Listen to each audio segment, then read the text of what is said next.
HIV and AIDS, it has been a pandemic all over the world, but South Africa was, hit the hardest. 8 million people are HIV positive. That's a huge number. And I don't believe with its 8 million, you can make that number. We start mhlawumbe uyisuse ku8 ubeke ku10. I can even push it to 12 because we've got people who don't test, who don't know their status. I mean, most of these African countries, Nigeria, Zimbabwe, they are here. They don't test. Economy, it forces people to buy somewhere because the situation was bad, even financially. People at is people at bank lawyer is witchcraft. Even Jacob Zuma and politicians, many politicians, some you could see. And that's why, whether you call them government of national unity, oppositions, they are always in unison. The ANC, it's faga corner. The ANC guys, they are not incapable, they are deliberate. We are denying the fact of asika stress is umuntu abe brown, because if you can check ngama 90s, almost all of us, we could see the signs. Abantu beba gray, fluffy hair, pink lips, and very, very, very skinny. And you can't say it's stress. Tabombeki wanted to, to make us believe, it's poverty. And if you contract AIDS, you're gonna die. Guys are scared of HIV.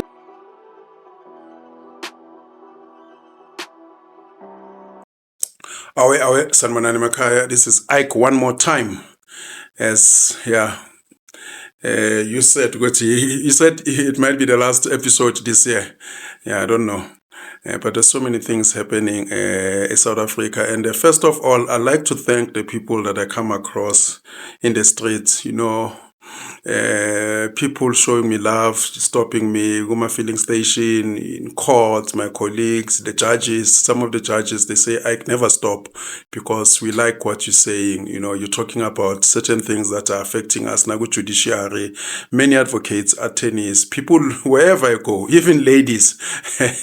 It's very funny when you take what people say on internet, on Twitter, social media, the haters. It's different when you meet people in the streets. That's why I normally say that guys like Abu Kasper Nyovers, they are hated on Twitter, but when people meet you in real person, it's another thing, So, I've been around, and wherever I go, I could be stopping my roboting, people who want to speak, want to chat about issues that are happening in South Africa, they want my take, and sometimes I may not see because I'm driving. It doesn't mean that I'm ignoring you. I'm never that person who ignores abantu. I always acknowledge people, even women, they come to me and say, hey, wena, but you're telling the truth. That's the problem with the black culture. And people, they will fight your delivery instead of concentrating in what you're saying. Is there substance in what you're saying? Is there truth in what you're saying? They'll concentrate on that. You hate black people. And I think that as black people, it's about time that we reprimand each other. Sometimes it goes hayway, and some of my colleagues, they take my message too personal.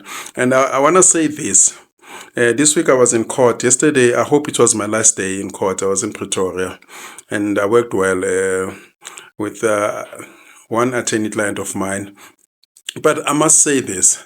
Sometimes I bump into some of my clients, colleagues, and they're fighting me over things that I've said, go podcast, go internet. And I wish my female attorneys, they could separate the message and us working, because it's not conducive. If I'm working or we're supposed to work together, like one attorney in Pretoria, as I was coming, go roll call, it was Monday, it's packed. I mean, you can imagine the roll call is civil trial roll in Pretoria. You find that it's full. Maybe there are about 120 meters and all advocates are there. And she starts saying, what are you saying about black women? And everyone started looking at me. And I said, did you have to? Because you can call me and say, Ike, you mentioned that you don't like black women wearing wigs. You don't like bleaching, of the skin. You don't like BBL. You don't like whatever. And then we discuss, because this is a person who's got my number. And it happens even this week, I'm with a client, I'm with an attorney, and, as an advocate, sometimes a court, you're working, the judge will ask you documents. You've heard, sometimes you're facing or you're opening a certain section, and the judge asks about something else, and you are with your attorney. Your attorney must also assist, feed you, look at the file, peruse, and then sometimes they will say, you know what, my lord, I'll come back to that. I'm still searching for the document. Thanks, my attorney just handed me. But if you, go to your attorney and say, can you please assist, and your attorney, because your attorney feels, Uguti, when you had mentioned on social media, Uguti, female attorneys, they are promiscuous or not, and somebody takes the message too personal and say, yeah, you're also insulting me. It's not about you, but what I'm trying to say, we must assist each other, and and we work, and we'll concentrate on some of the things, the politics. When I'm in court, I'm addressing the court, and sometimes there are certain documents I can't see them. I mean, I've been SMSing, WhatsApping the person, can you please locate certain documents since you arrange, and I can't see it. When I'm in court, I say, hey, can you assist me? Then you do like this. And then I'm on my own. It's not nice, and it's not fair to the client, because we are working together as a team. That's why I prefer to work with owners of the law firms, because they understand. If I'm claiming 10 million like yesterday, the judge says, no, such amount of money, but here there's no cause. We have to look for the cause. I had to peruse. I had to direct the court to say, look at Annex so and so. When you've got an attorney who's also perusing, gives you information, go to check this, things become smoother. I went to Limpopo twice with one client, female attorney, young, especially the young ones. They'll take what I say on social media and personalize it. It's not about you. I'm talking generally. If you're the exception, then it's fine. And then you say, my sister, can you come to court so that you can also hear what the judge is asking? And they didn't give me a whole bundle. I keep on standing the matter down, going outside, and the person is on Facebook, is on Twitter. I mean, this is, $1 million file. And then eventually I get to settle the matter, I get a good offer, there is, order of court, I give it to you, you lose it because you're always on social media, or you've got personal issues, Guti, IKE says this, because I had mentioned, Guti, there are certain jobs, and of which it's a fact, school teachers, they're promiscuous in the main. Nurses, they are known to be promiscuous. And lawyers, because they spend long hours together. And as people, you grow closer to people who sebenza nabo, every day. And if you're going to be in the office, sometimes you leave the office 2 a.m. I mean, so for my social structure, nalabo bantu onabo. And in the main, mostly, guys who are owning law practices or law firms, they employ people that they want, they date, or they're gonna fuck in the future. In the main, the same as umuntu osebenza ngamaspala, municipal workers, we know the promiscuity that is happening in politics. There are certain fields. Umuntu osebenza checkers, teller, what they're vulnerable. Mostly, if you're a woman, ugu army, if your woman is a police and they pair them, and male and female, what probably that's what is happening. I'm not saying they must be suspicious. You see the immediate confetti DRC for 3 months. By oil, general, there's always a possibility. And then somebody will come to me, the traffic cop, saying, Ike, what are you saying about I'm a traffic cop? I'm a traffic cop, a man and a woman. And if a beautiful woman stops you as a ticket, hey, my sister, you're so beautiful. The guy, he gets angry. Why is he getting angry? Because that's not his woman. He gets angry because that's what we know. Even in the arts. I mean, if your woman is an actor or actress, they draw there until the production is paid. Magasuga lapo oya kwenye production. I will see nabo Angelina Jolie.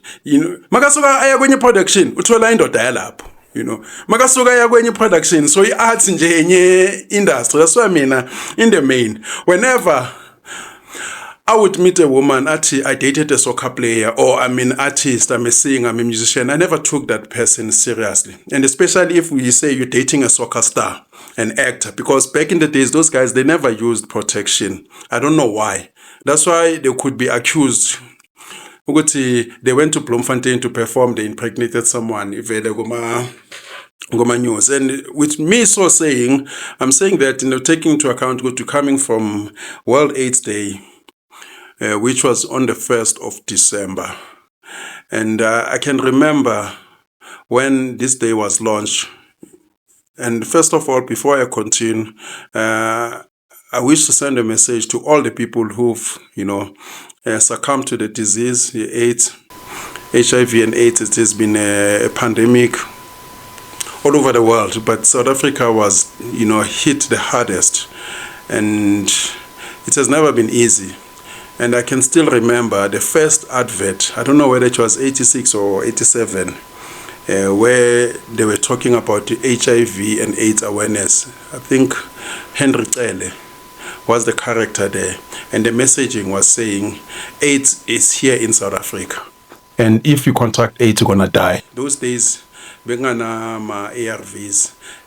Then probably 7 years later, we heard there was AZT in America, and the AZT benama problems wayo. So it was clear back in the days, you contract HIV, you've got less than 10 years, and then after that, you're gonna die. And that's when we heard, especially in the township, people saying that I won't die alone.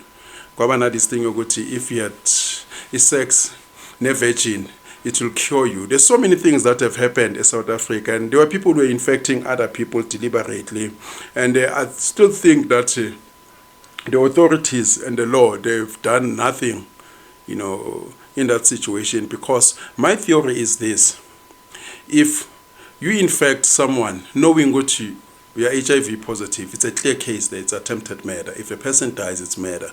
But in a case where you don't know your status, you sleep with somebody else, and then that person becomes HIV positive and it can be proven, you still could be charged with a culpable homicide or attempted murder, because we'll bring a reasonable test or a reasonable man test. Because if I'm going to have sex without protection, chances are I am positive. Therefore, you place a reasonable person. You say, would a reasonable person, knowing which is promiscuous, use protection to protect the next person or not protect the next person? So a reasonable person who's having unprotected sex must have thought, probably now, if I have it, then I must protect the next person. I think the legislation there should have been developed, to prosecute people who've infected others. And yes.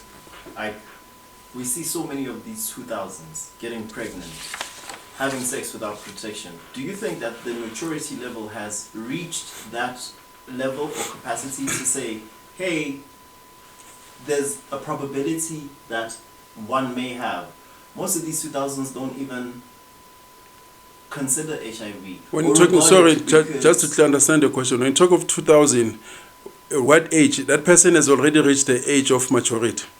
Even 25, people that are born above 2000 generally just disregard HIV because it's not promoted as it was back in the early 2000s. They don't even think about it. They go to a club, they drink one beer with a guy they don't know. Especially women, they don't even like condoms. Yeah, I will tell you this, it's quite sad, because the highest number of people who are positive is always women. It has always been women, because they say it's easier for women to contract AIDS or HIV as compared to guys. I remember even at varsity, there was this girl, first year, and I asked her, why is it that especially the younger generation, women, it seems as if they are not scared of AIDS? And back in the days, there was no PrEP, there were no ARVs. She said to me, she's more scared of a pregnancy than AIDS. That got me. I said, maybe I don't understand the nature of women. And I've seen that in many cases, if I don't insist on using a condom, the women, they never cared. And I mean, I can tell you, almost all women that I've been with, I've tested them. I test. Sometimes I may not test before I test. Even now, I have 2 tests that I have done. They're negative. I always test them. I test them. And the hate I get, this is not mine because the blood is a bit black. My blood is lighter. I'm dark, but my yellow bone. My yellow bone. So this woman, she was angry at me because I said, no, before we do anything, can we please test? It was like I've committed the greatest sin. HIV, it has been my number 1 fear. And I think that I'm immune. I think that I'm immune because I have been in a situation where I've slept with people, Toluguti, they later test positive, but I'll test for a year and I'll still be fine. And at that time, I'm, terrified, and I tell even doctors what test to do because I think in the field of AIDS, I knew more than doctors. As early as early 2099, because I would do about P24 antigen. It's cool because, look, when you are reading a lot of materials and you're reading books. At the time I was doing my thesis, I don't want to be worried. I mean, there was a time when there were campaigns about love life. I mean, each time, but will you see 2010, I'll be shocked. There will be a pain, like a kick in my chest. Then, I couldn't do anything. I mean, you can imagine. So if I meet a person, there are certain people, maktabuku condom, there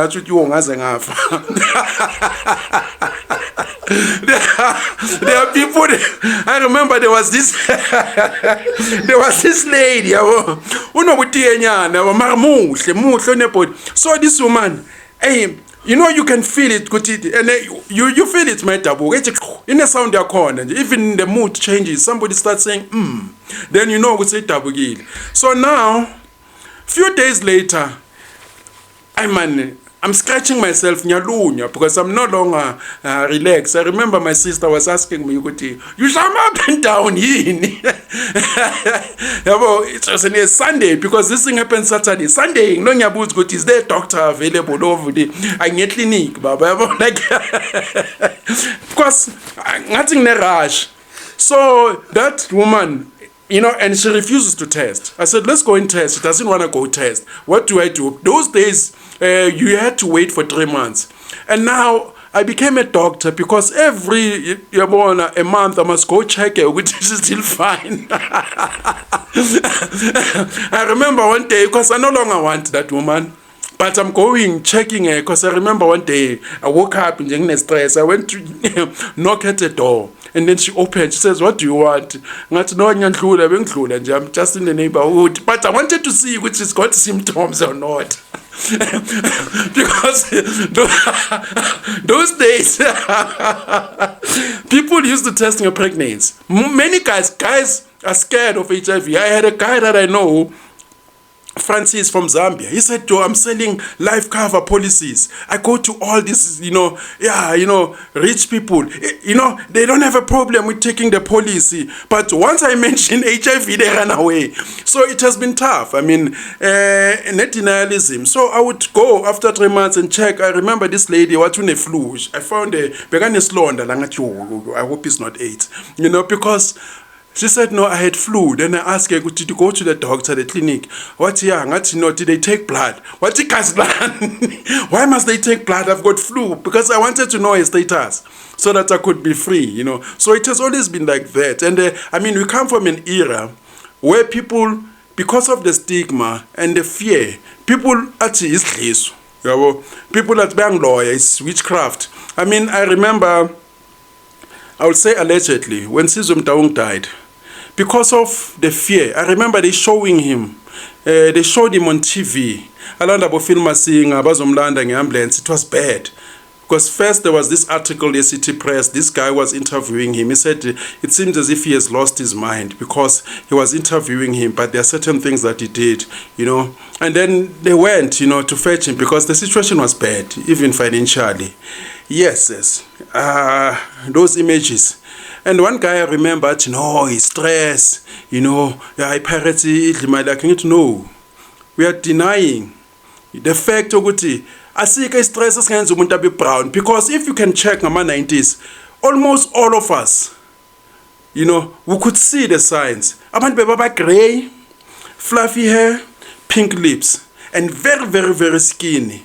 And you can't say it's stress. Thabo Mbeki wanted to make us believe it's poverty. Okay, fine. If people live healthy lifestyles, they get better with time.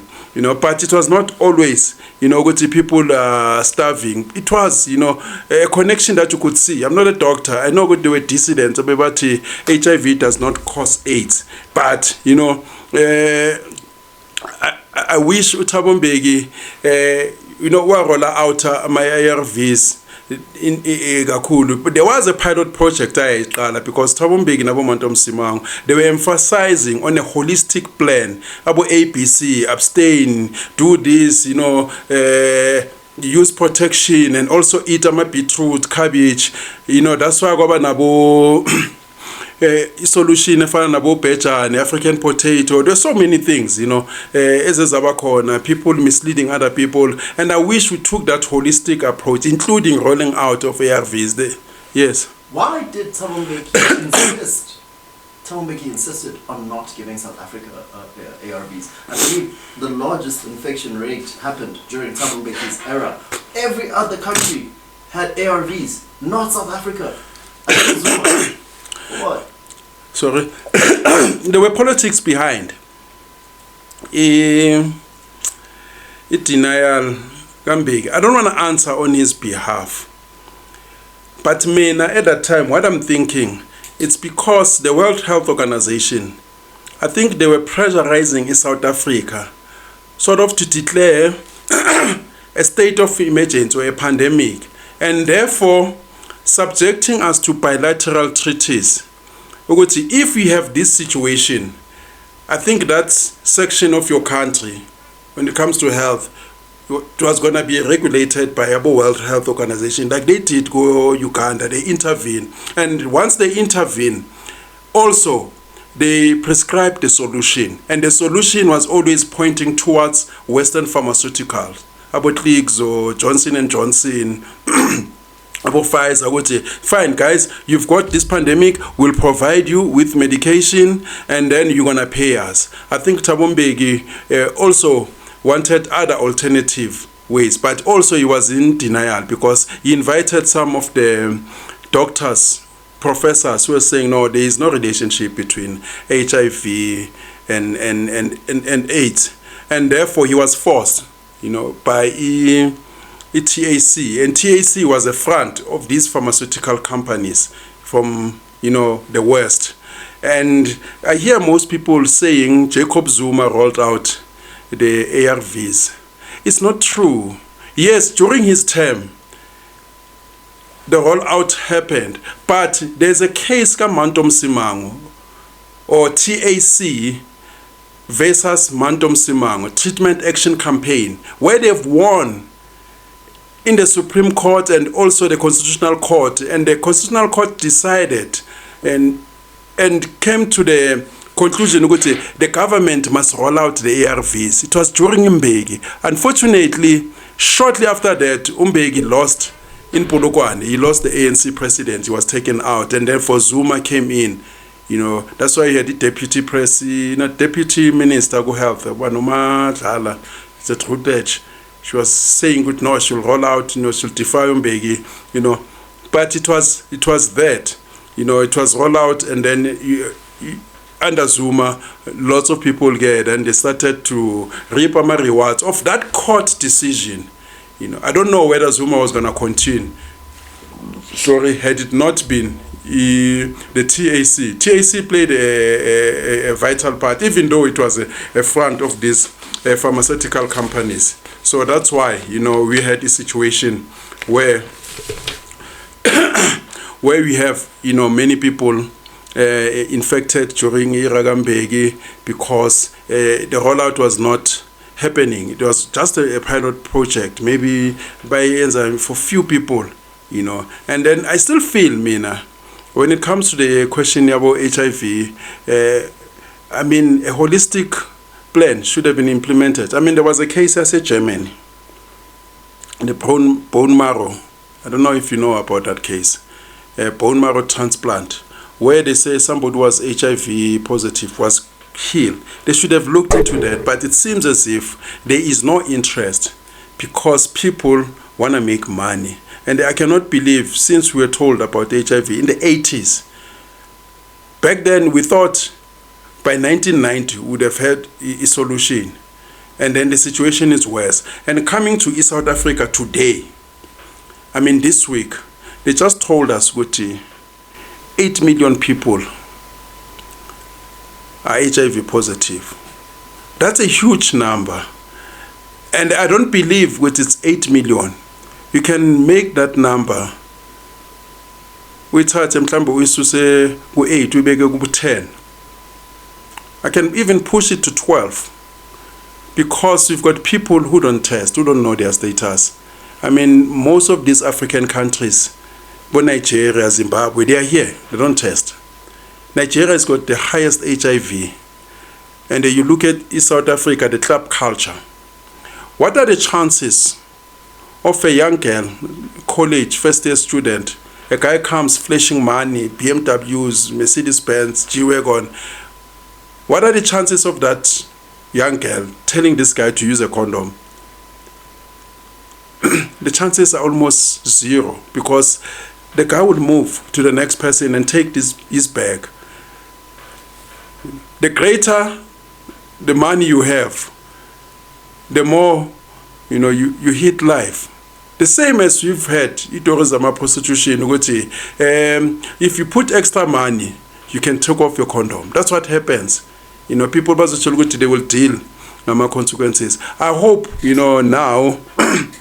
Since we've got our PrEP, I hope that there's a rollout. I've seen about TIC campaigning which they must roll out the 6 months program with ARVs. I hope they do the same thing. PrEP. I don't know what are the implications of PrEP in the long run, but I hope they do that. And unfortunately, if you take into account the history that's corner, I can blame the politicians in the main, especially in about 1990. In the township, there will be this guy from nowhere. Nobody knows him. This guy, who's this guy? Nobody knows the guy.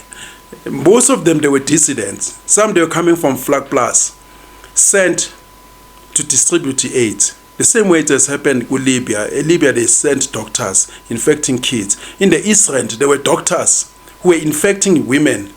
Some, they were, making sure that these women, they are sterilized. They don't get babies.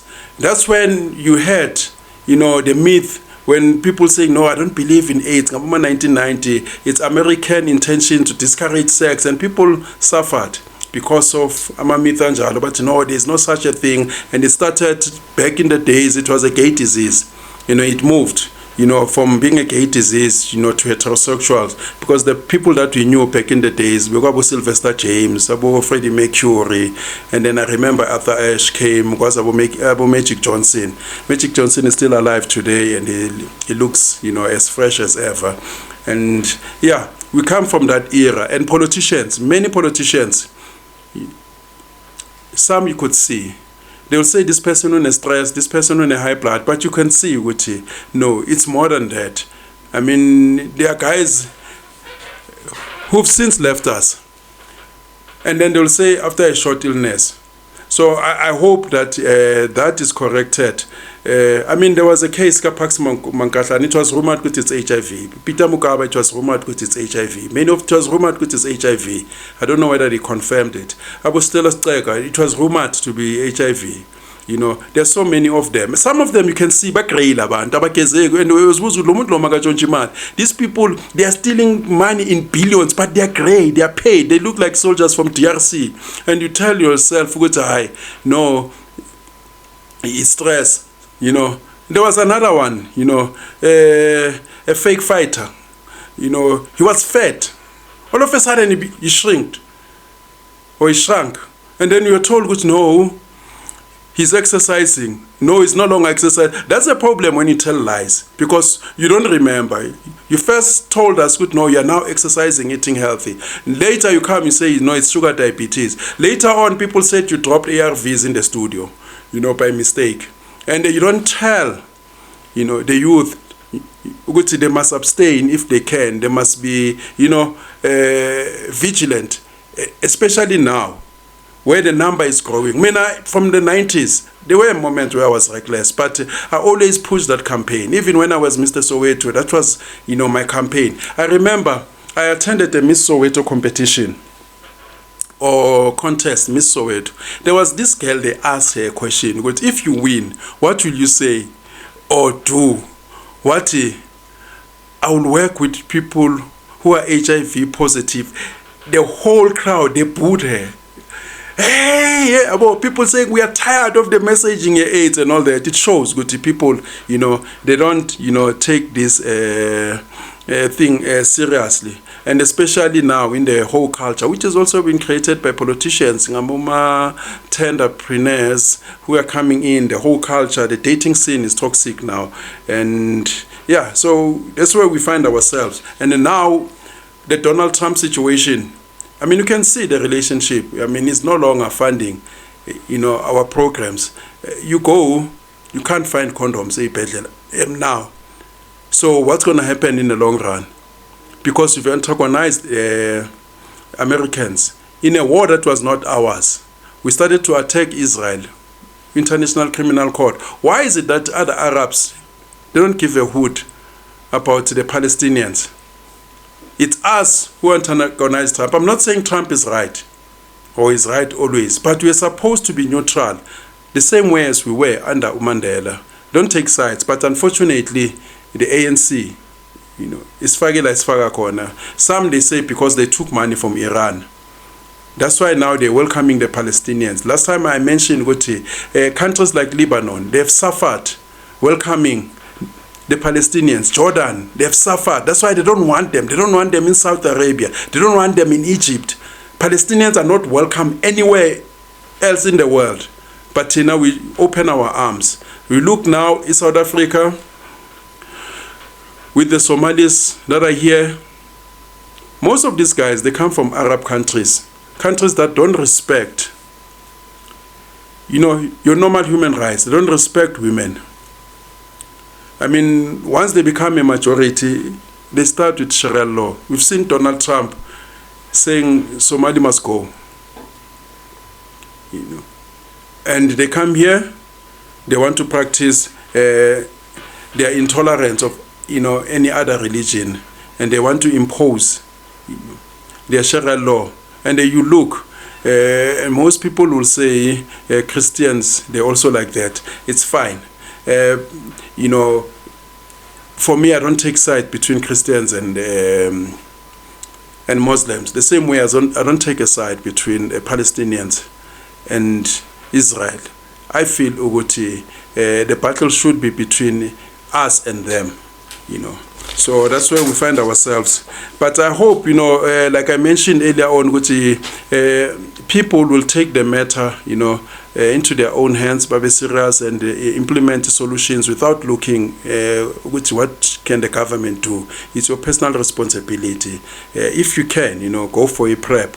You know, ARVs, don't default, you know, and abstain. It's rough out there. And then we must not expect to go to the government is going to do things for us. Like now, we are looking at the Matlanga Commission. People thinking, Uguti, the solutions are going to come from there. And for me now, I feel Uguti, these commissions, many of them, they are now choreographed, you know, more like I don't know, I don't want to call it a witch hunt. For me, like Matlanga Commission, I think that it has lost his direction. Now it's gonna be a situation which I've got a vendetta with this guy, and then I'm gonna go there and tell, good, no, I got a job for sex. This one, fuck this one, fuck this one. Now we forget, good, why was it established? It was because of Umkhunu. And even then, when Mkhwanazi came, into the picture, akhuluma ukuthi there is corruption between the minister, and I felt ukuthi he should have stretched it. I mean, we know ukuthi the corruption in South Africa doesn't begin and end ngomchunu. And that became clearer as he went to the ad hoc committee, of which I still have issues with that, because he said it clearly ukuthi he's got debt, or he knows stuff about almost all MPs. I mean, if he knows stuff about almost all MPs, why not prosecute? Why not finalize the investigation and hand them over to NPA? So it shows good, these guys, they just give us just enough to fight their enemies. Whenever they disclose, it's not, for us or in our best interest. Look at Arthur Fraser. Arthur Fraser came with Palapala. Is it Palapala? I mean, this was an intelligence minister. It was the intelligence minister. Yeah, I remember. I mean, he knows more with Cyril than Palapala. Palapala, for me, it's a small fry. Cyril Ramaphosa is implicated to go the ESCOM saga. There's Shanduga, Glenko. I mean, Machila Koko testified. Brian Molife testified against him. Lucky Montana. And then Raymond Zondo just ignored that. And my suspicion was that at that time, Raymond Zondo wanted to be a Chief Justice, so he could not implicate Cyril Ramaphosa. And Cyril Ramaphosa was winning everything. And I still feel good, he's the most powerful president this country has ever had, because everybody is scared of Cyril Ramaphosa. During COVID, he was winning all court cases. Cyril Ramaphosa wins everything. Even when they were setting up the Zuma Zondo Corruption Commission, the basis of setting up that commission were wrong. Thuli Madonsela had no jurisdiction to recommend that there must be a commission of inquiry.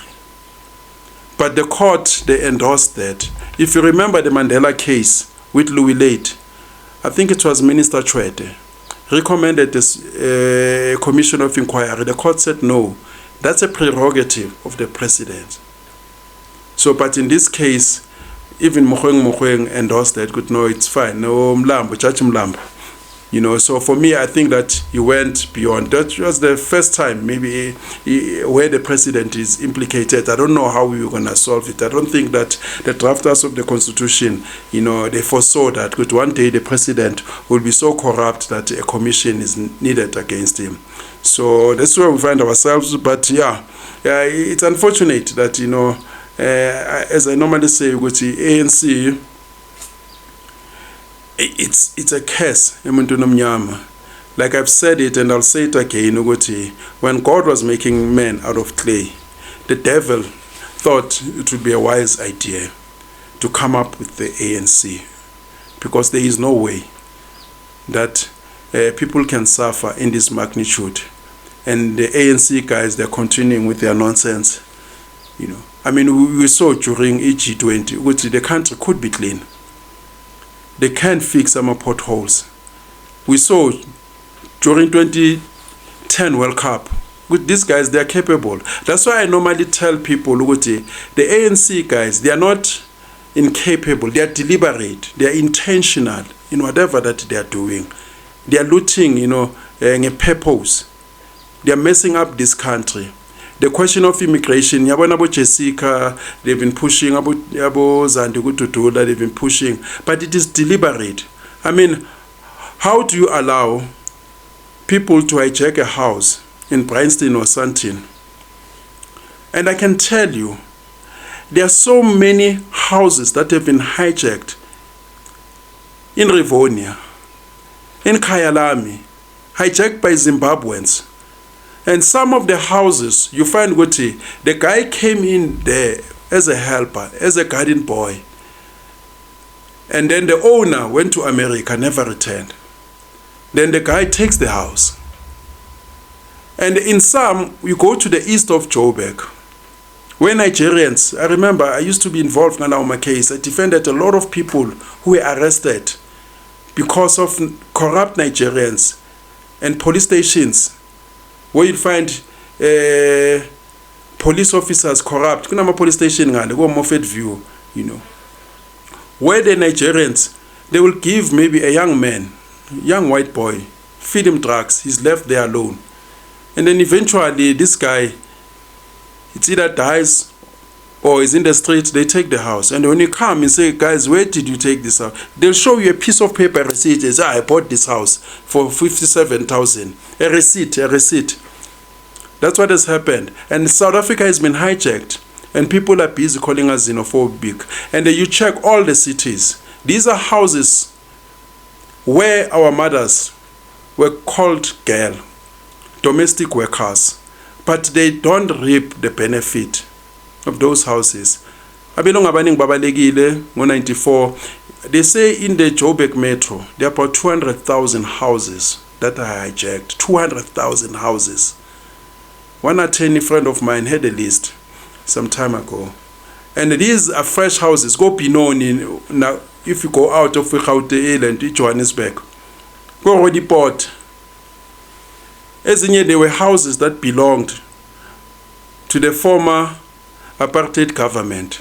Some they no longer know ukuthi sinezindlu la. Ezinye buma railway station you find houses, military houses. Some they were government houses or departments bought those houses for their staff members. Abanye abantu abasekho lapho. Kuhlala the people who never struggled with us. This was a military base. So there are so many houses that have been hijacked. I mean, you look at a situation in Mayfair. There were houses, you know, it's said, you are a homeowner, you go visit, maybe go to Saudi Arabia, Dubai, you know, maybe go for a month or whatever. When you come back, there's someone in your house.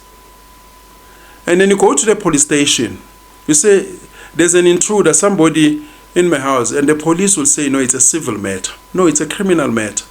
This person broke into your house, came in there. They must arrest the person. The least that they can do, arrest the person, remove the person, let the person fight when he's outside. But the homeowner will be outside.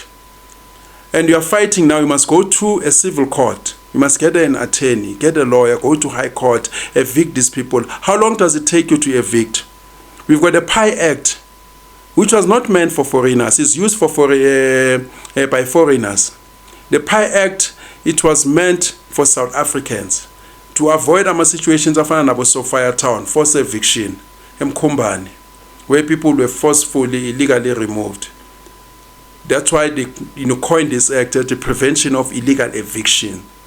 But there's a loophole in that because foreigners, they've used it to hijack buildings. Because now, depending on how long you've been there, they cannot just chuck you out. They must take into account, do you have kids? You know, your constitutional rights now, they come into effect. You've been there for some time. And therefore, you need a court order to be evicted. People have lost farms because of these laws that are used by foreigners. Our constitution is working against us. This is where we find ourselves. I mean, Bosani side, hijacked. Hillbrow, hijacked. South Africans are not in Oguma big cities. You go to Pietermaritzburg, you go to Durban. People who are owning buildings, hijacked buildings, are Nigerians. You go to Cape Town, and they are coming for Cape Town. They are now going to Cape Town because these guys, they like following white people. They will brag and say, we chased white people, in our country, in Nigeria, in Zimbabwe, but they follow them when they're here. And white people, and then I can tell you, people will say, I like to lambast black people. Everywhere in the world or in Africa where white people have left, like Donald Trump said, it becomes a shithole. Zimbabwe is still a shithole. Haiti still a shithole. In South Africa today, we can see Abu Paul Mashatile, they go to Obama bishop courts. They don't go. They're in the constituency, but they're running away from their constituency. They're in staying seat. They're following white people. This is where we find ourselves. So I hope with the South Africans, in the next elections, which is, a few months from now, they're going to do the right thing. But South Africans, they like heroes.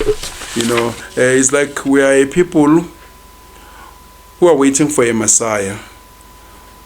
Yes. Someone may argue that Cyril Ramaphosa is a white person working with the white people, getting the white man's agenda across. Doesn't that give South Africa any hope? Or what is the alternative? What's going to happen?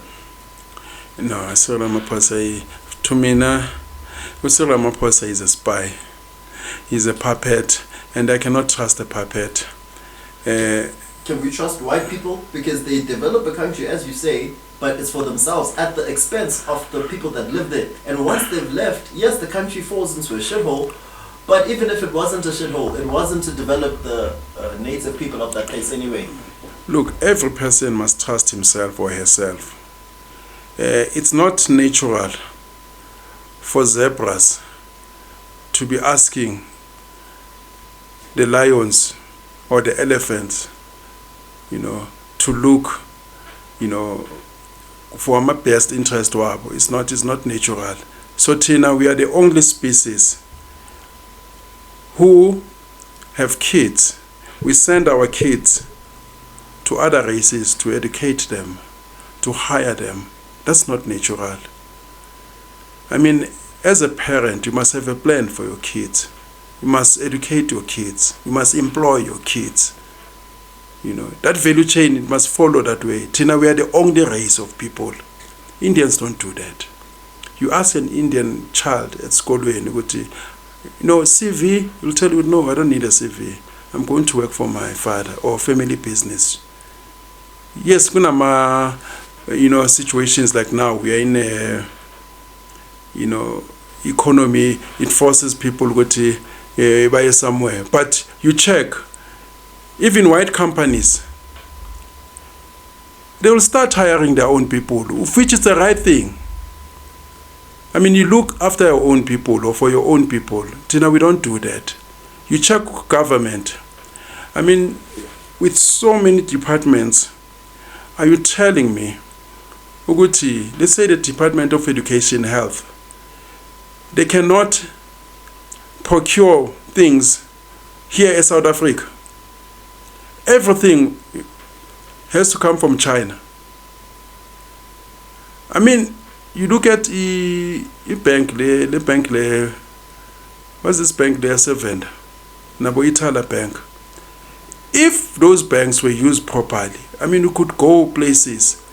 Government department putting monies there, but unfortunately, they steal the money. And who's to blame? It is us. And the South Africans, a young man, Ozalo today, don't give a hoot about politics. Don't give a hoot good to Gwenzagalan. All they want to do, a dance challenge, alcohol, and watch soccer. I'm not saying that people must not play. But Tina, we play too much.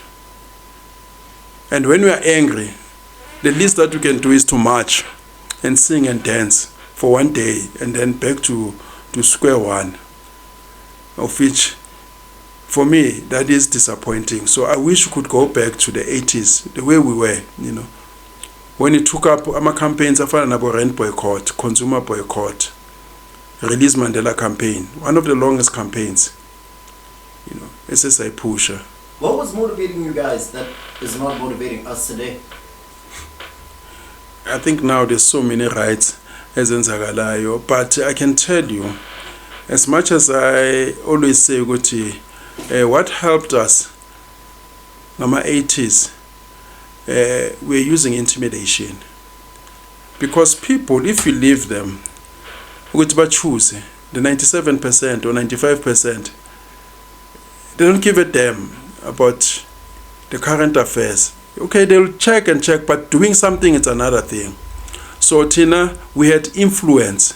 We're few, but we had power because we're using a necklace. There was always that threat, but if you don't comply, we're gonna necklace you, we're gonna ban you, we're gonna put petrol, go. Bring that fear. So when you remove that, everybody's got rights now. Yabona namanje ngokuthi so thuka na umsuzu womuntu nje ku internet.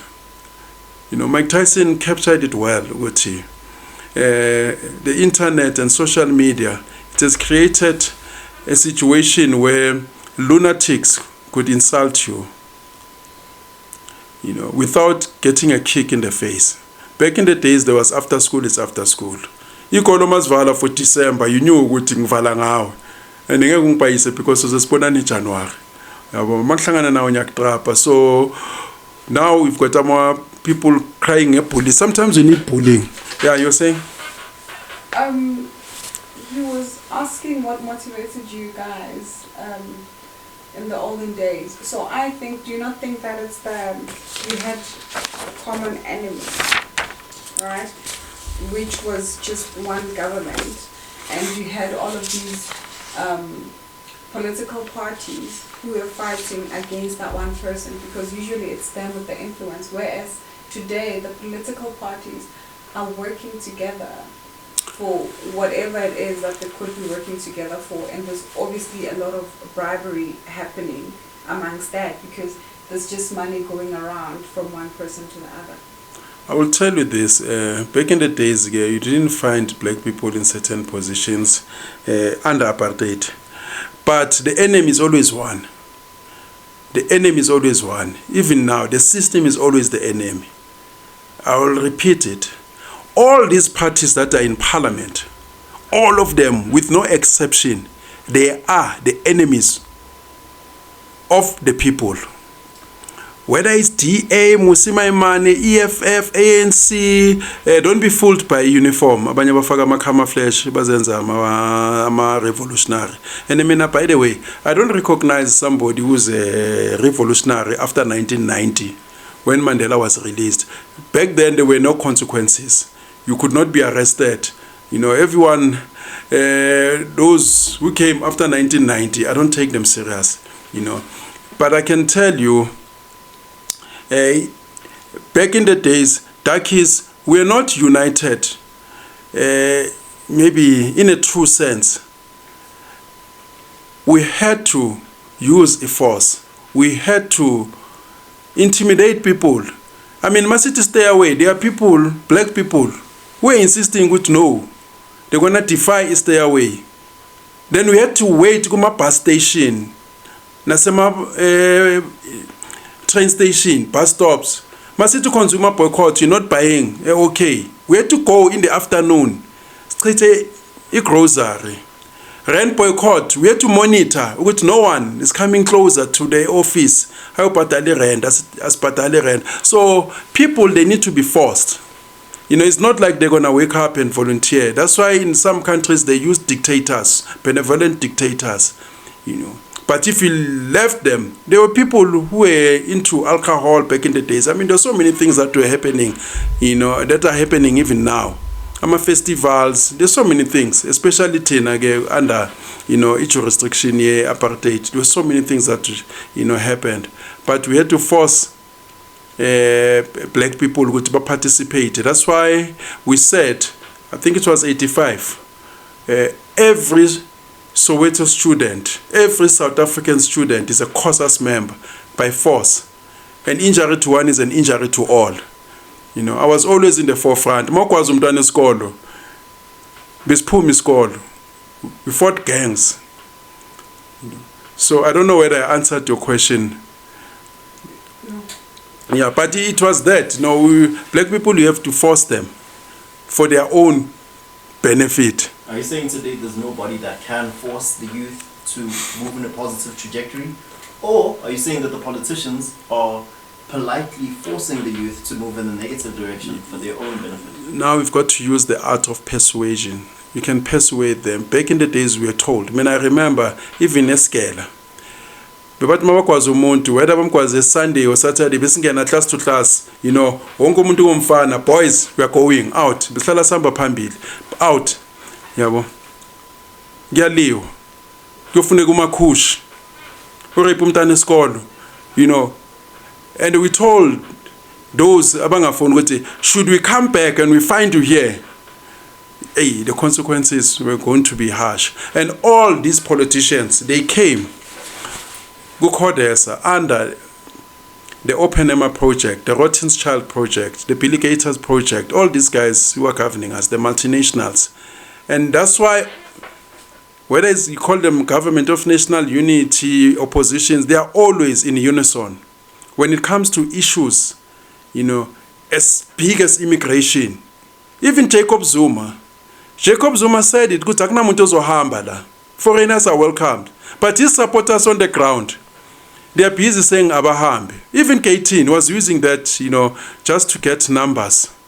And, you know, talking and speaking of Elend or EMK, yeah, I feel good. Yeah, people have voted EMK, nabo K18, badlale ngamavoto abo. You know, go lawo mapuppet, you know. Akhona ngcono njengabo Zungula.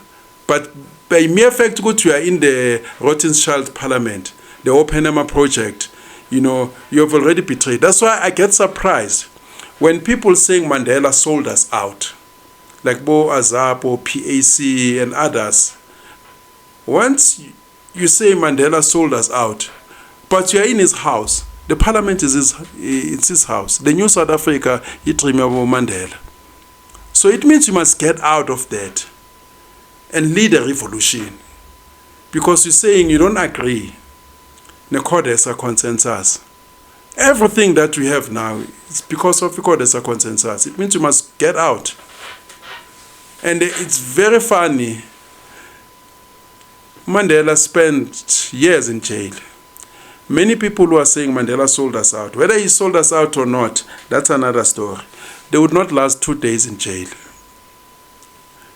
Abantu babophela drunken driving. Yes.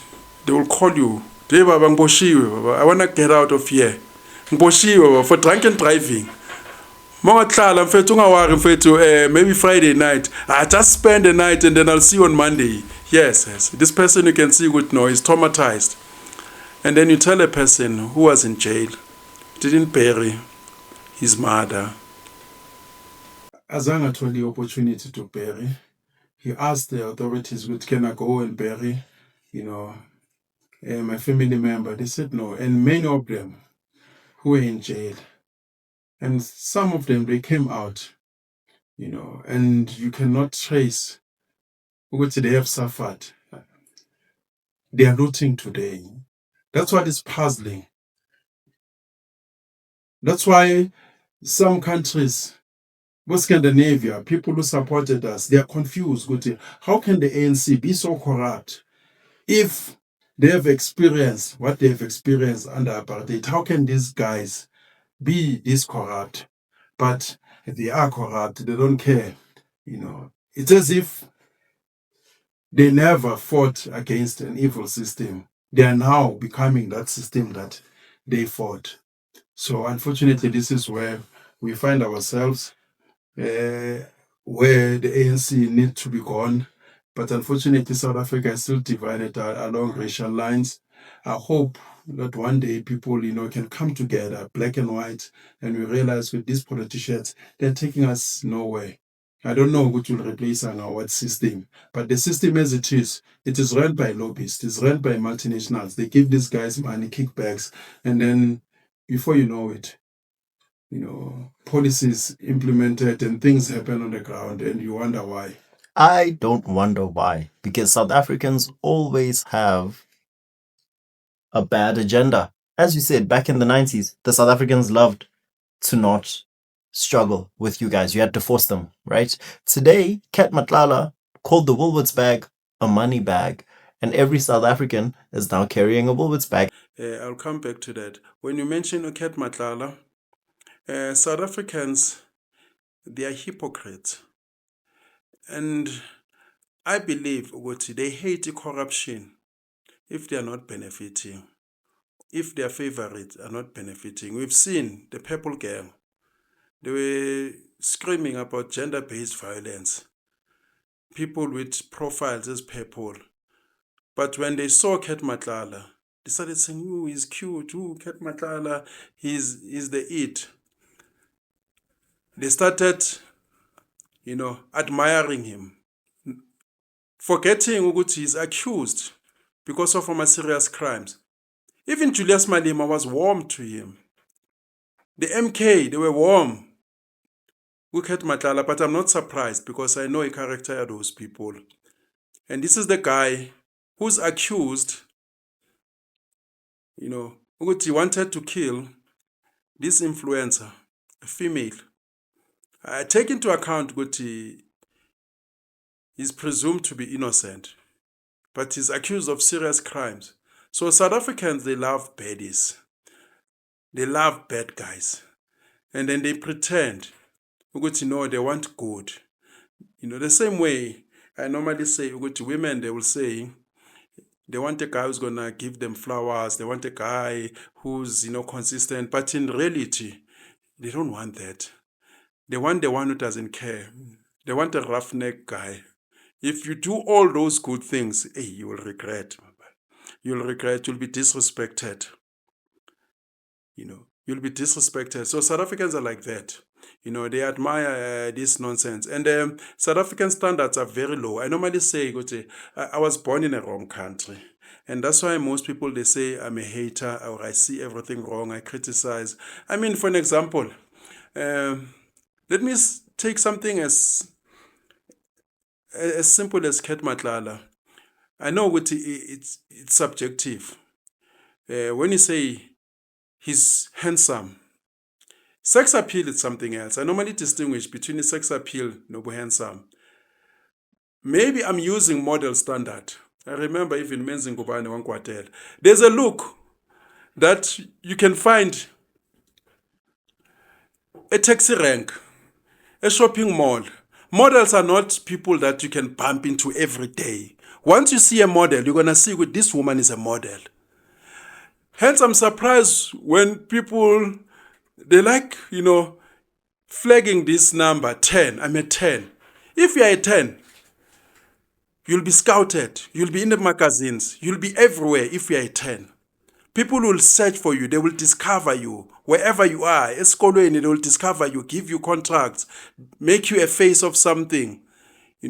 So when you say handsome, take into account, or maybe for an example, let me give you, I just want to find an example. Moti, somebody's handsome.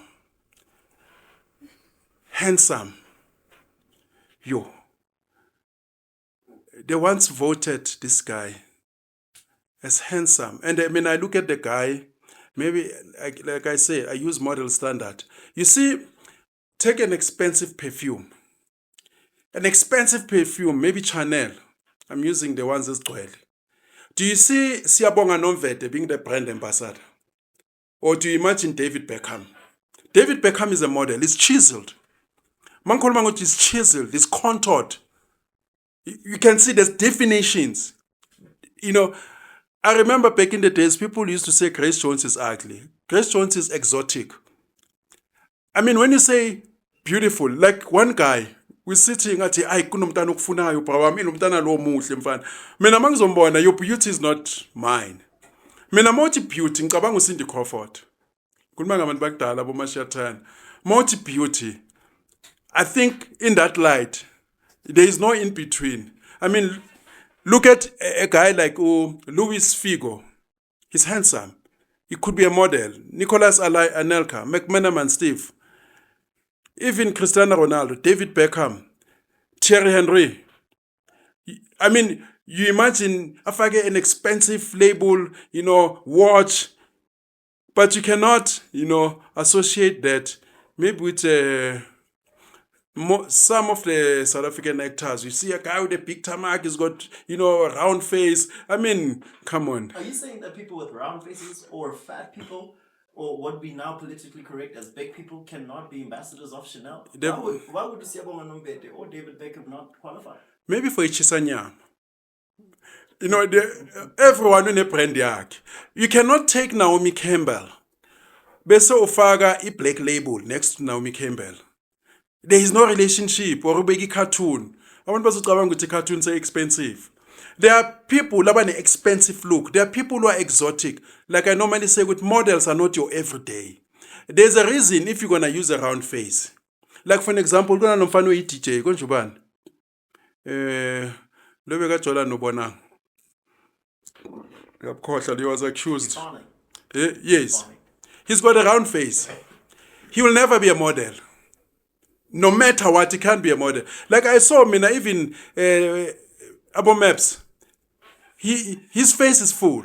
I mean, you know that started South Africans, whenever they cannot attain something, they drop it. Because I remember by 97, 98, they were complaining on TV, they are seeing models. There was a time when models were taking everything, you know, like the DJs are now. It started with models. Models were in TV, they went to movies, they were in music videos. Models, I came in that era where models were taking everything. Era yabo Tom Patches, abo Yule, tina singene after bona.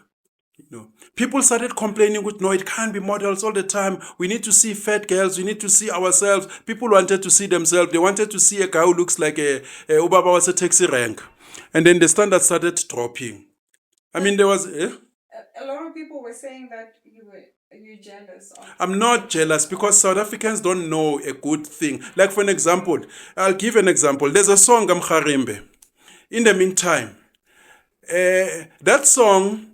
They sample the same song no Aliyah. It's not original. Like most of the things Mankoloma as supporter. I give credit where it's true. I quote. Most people they will tell you Uguti a certain like for an example, let me give an example. Do you see Uzola go ramp fashion show? No, but Tyson Bradford. That's because you know him as Zola 7. No, he doesn't have the look to be a model. I mean, in South Africa, they will take a guy, but he's a hunk. Do you know what is a hunk?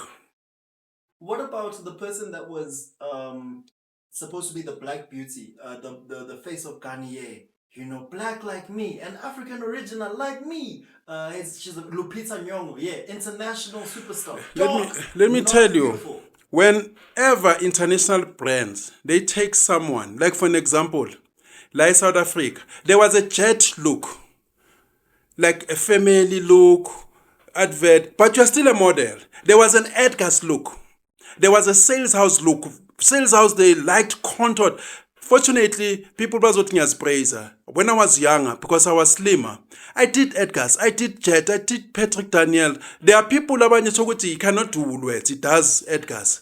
Whenever this brand, they take Lupita, they will take him for a particular brand. The same way as Mabatata, who's this guy? John Kani. But no, we want an African chief. Because that's what he could only do. He can't act anything else with John Kani. He can only be a chief. Good morning. How are you? Because he's stereotypical. Even his accent doesn't change.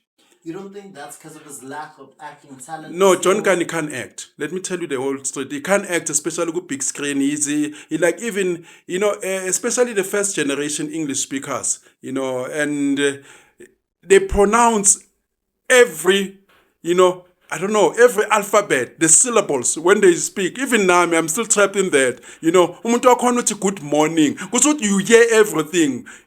I was watching another clip, Petru. Hi, welcome. Because everything, welcome. The Manhattan Brothers. You know, you hear everything. John Kani uqinile. Akafani nabo Hlomla Tandala. Yabona khona igeneration yethu eziyafter thina, but they've learned quickly. Abo Hamilton Dlamini bayahamba abo Fezile Mpela. You can hear ukuthi, you know, umuntu wakhona makathini, all right. You can't say I'm all right. Uzwe yonke into I'm all right. John Kani can't act. But what I'm trying to say ukuthi, there's a brand like you can't take Caster Semenya umnike Odi, like they were complaining ukuthi they gave the female athlete. The guy looks like a family man and he's good looking. But Caster Semenya, Mombeka laphaya, you confusing imarket yakho ne-target market yakho ukuthi no, I'm targeting these people, and this guy in the brand yakho doesn't align. And I can tell you, like for an example, there are certain looks. People manoguchi, Ngwanaka, she's tall, he can be a model, but he doesn't have the model's look. He looks like any guy in the taxi. He look like we are a stadium. There are certain people, when you look at them, women, you can tell with this person, he's a model. And it has nothing to do with jealousy, because South Africans, when you criticize their icon, they take it personally because they see themselves in their icon. The same way when you said Jacob Zuma is not educated, he cannot lead. Many people who are not educated, they take it personal because they think you are insulting them. Because this guy represents them. You cannot take a guy like Benzi Ngubane, which is a model. He doesn't look like a model. He doesn't have the features to be a model. But he's a great actor. He's a great actor ngesizulu, not nge-English. No. Let me give you I need to say it's a great actor. Menzi Ngubane was a great actor ngesizulu. When you moved him to English, he start using that thing yama syllables, pronouncing words that you should not pronounce, like IKE Khumalo. They had to change the dialogue. They had to change the dialogue yakho generation benze ngesizulu, because once they start acting in English, they start saying I'm going to the shop. If you had the opportunity to, go to academy which taught you how to speak English well, great for you. If the next person didn't, well, then that's just their lot in life. My question is, when a corporation comes from overseas, right, and then decides to not use people that are talented, but rather go for the easy or lazy option of people that look talented, who's at fault there? Is it John Gani or is it the people that employ them? Let me tell you this. The employers, I blame them the most. What I'm trying to say is that when you start maybe a film production, like some go Hollywood, when they say this person is a killer, can he at least look like a killer? There was a movie that they did here in South Africa. They made Jup Jup, a Tsotsi, a kingpin. Really. I love Jup Jup, but Jup Jup can't be a Tsotsi. There are certain auditions where we will come, but this look, it won't work. There are certain looks for a particular role. There are certain people, like we can't take this guy, the first Papa action. He was misplaced with generation. You look at the bold and the beautiful. They don't just place anyone. Look at the theme, the bold and the beautiful. You can't take Roni Umfageda Paya with the bold and the... Like good generation, there are certain looks that you want because you want to capture a certain audience. And it's even worse if, the background is like this guy is charming, he's a hunk. Then you can't show a 5-foot man and you're forcing him he's a hunk. Because in South African theaters and movies, they put their friends. There was a time, good generation, they use a guy, but he's a model. But he's got a big head, a triangular head. Then he says he's a model. The guy hates me because we bumped to go, There was a guy called Hauser. He can't be a model. Because when I'm watching as a model, I must see someone who looks like me. If somebody is an actor, he's acting a part of a lawyer, he must do exactly like we do, or at least 80% of what we do. You can't say that. Maybe with lawyers you can say that. But with a modeling is subjective. There's fat It's models not now. subjective. There's fat models now. There's chubby models now. There's absolutely no reason. Listen, can I say this? If there's a chubby model, if there was a chubby model, there would be a reason why they put a chubby people. They will say this industry, it's Kelso or it's big, what do you call them? The thick models. Exactly. They will call them, they had to accommodate. That section came because the public was crying. And most people, the general public, they are crying because they don't fit the criteria. Because people are fat. They've got a big waist. They've got big tummies. They've got big faces. They don't have the features. So therefore, they feel excluded because people believe good models are handsome, they are beautiful, and therefore if I'm not a model, then I'm not handsome. No, there are certain beautiful people who could not be models, but they could be beauty queens. They could do facial makeup, and they are good ngokuba Miss South Africa, or maybe Miss what, Miss Lovely Legs. It's fine. But when it comes to certain roles, I mean, you cannot take a certain person who means umfundisi. Kunomuntu ofana no pitch black afro. You can't take pitch black afro and say you are a pastor. If you make him a pastor, there must be a reason why is this ugly guy or this guy who looks like a nyaupe guy is a pastor. There must be a reason okay, mhlambe they're acting mkukwini or it's a comedy. But you cannot take him as a pastor they say the scene is at Grace. He's the pastor as a Grace. If you make him a pastor, I mean means a pastor somewhere esontweni elifana neGabula, where they say in this church you are drinking alcohol, then there's a reason that's why. But in South Africa they'll take someone who's average looking and they tell us this person, he's wow. Like me now for an example, when I look at Nomza Mumbat, I don't see what people see. I'm telling you, I'm not jealous because I have modeled with the best of the best. I've modeled nabantu abafana nabo Naomi Campbell. I've modeled with nenye ntombazane bebathi Shay yase uFay yase KZN. Just colored ifana nabo Peltus. It was wow. Abo Christina Storm. I've modeled nabo Christina Storm. Was married to one guy bekago Mapogopog. I mean, you look at Christina Storm, you don't hesitate which is a model, and I look at Abo Bonang, makeup or not, I look at Abo Boiti, they are cute, but they are not models. So sometimes I don't see that, and people will say we are jealous. When you look at, I give an example, Luis Figo is a model, David Beckham is a model. There is no doubt about, you cannot put Siyabonga Nomvete, Cheese Boy Mukwena, Space in Sagat Beckham. When you say Beckham, here's a Rolex watch, here's a Ferrari. I want you to be the brand ambassador. You're doing a Ferrari advert. This is expensive. We're putting you in a desert. There's a camel. You cannot take Usinyaka uzoba a brand ambassador ye Rolls Royce.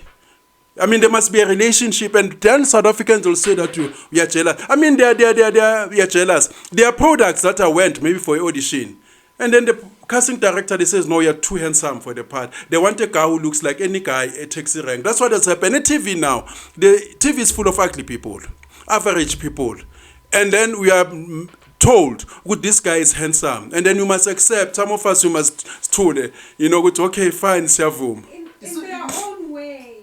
No, there is no in your own way. This thing, if I know these women about I'm a 10, you can't be. You can't be a 10. If you're a 10, people will discover you. People will look for you. People will find you. I remember one guy saying Tembisiate is a 10. He's a 10 when wearing a makeup and a weave.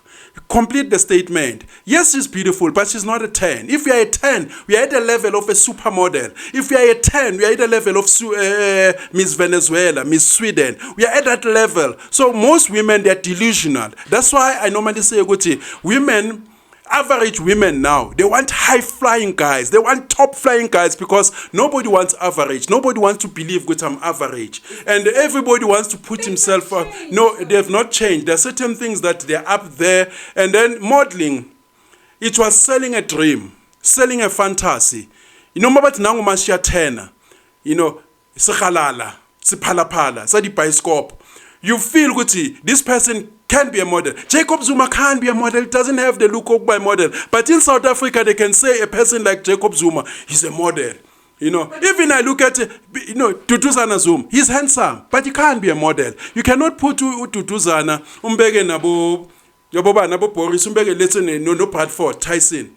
In Tangazak, you cannot take Big Zulu. Besuti, he is a model. He can advertise about speeds because of maybe they often a certain market. Because South Africans now, we've diversified because the community in the public they're complaining. Because no, you also need to see ourselves. That's why I go to Woolworths today. You see a dummy.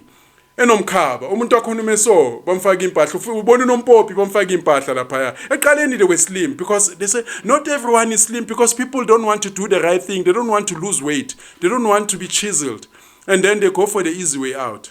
But it doesn't mean that when you're slim you're healthy. That's what they were saying, because different, now there's different standards, right? So the standards of modeling in the olden days was that, right?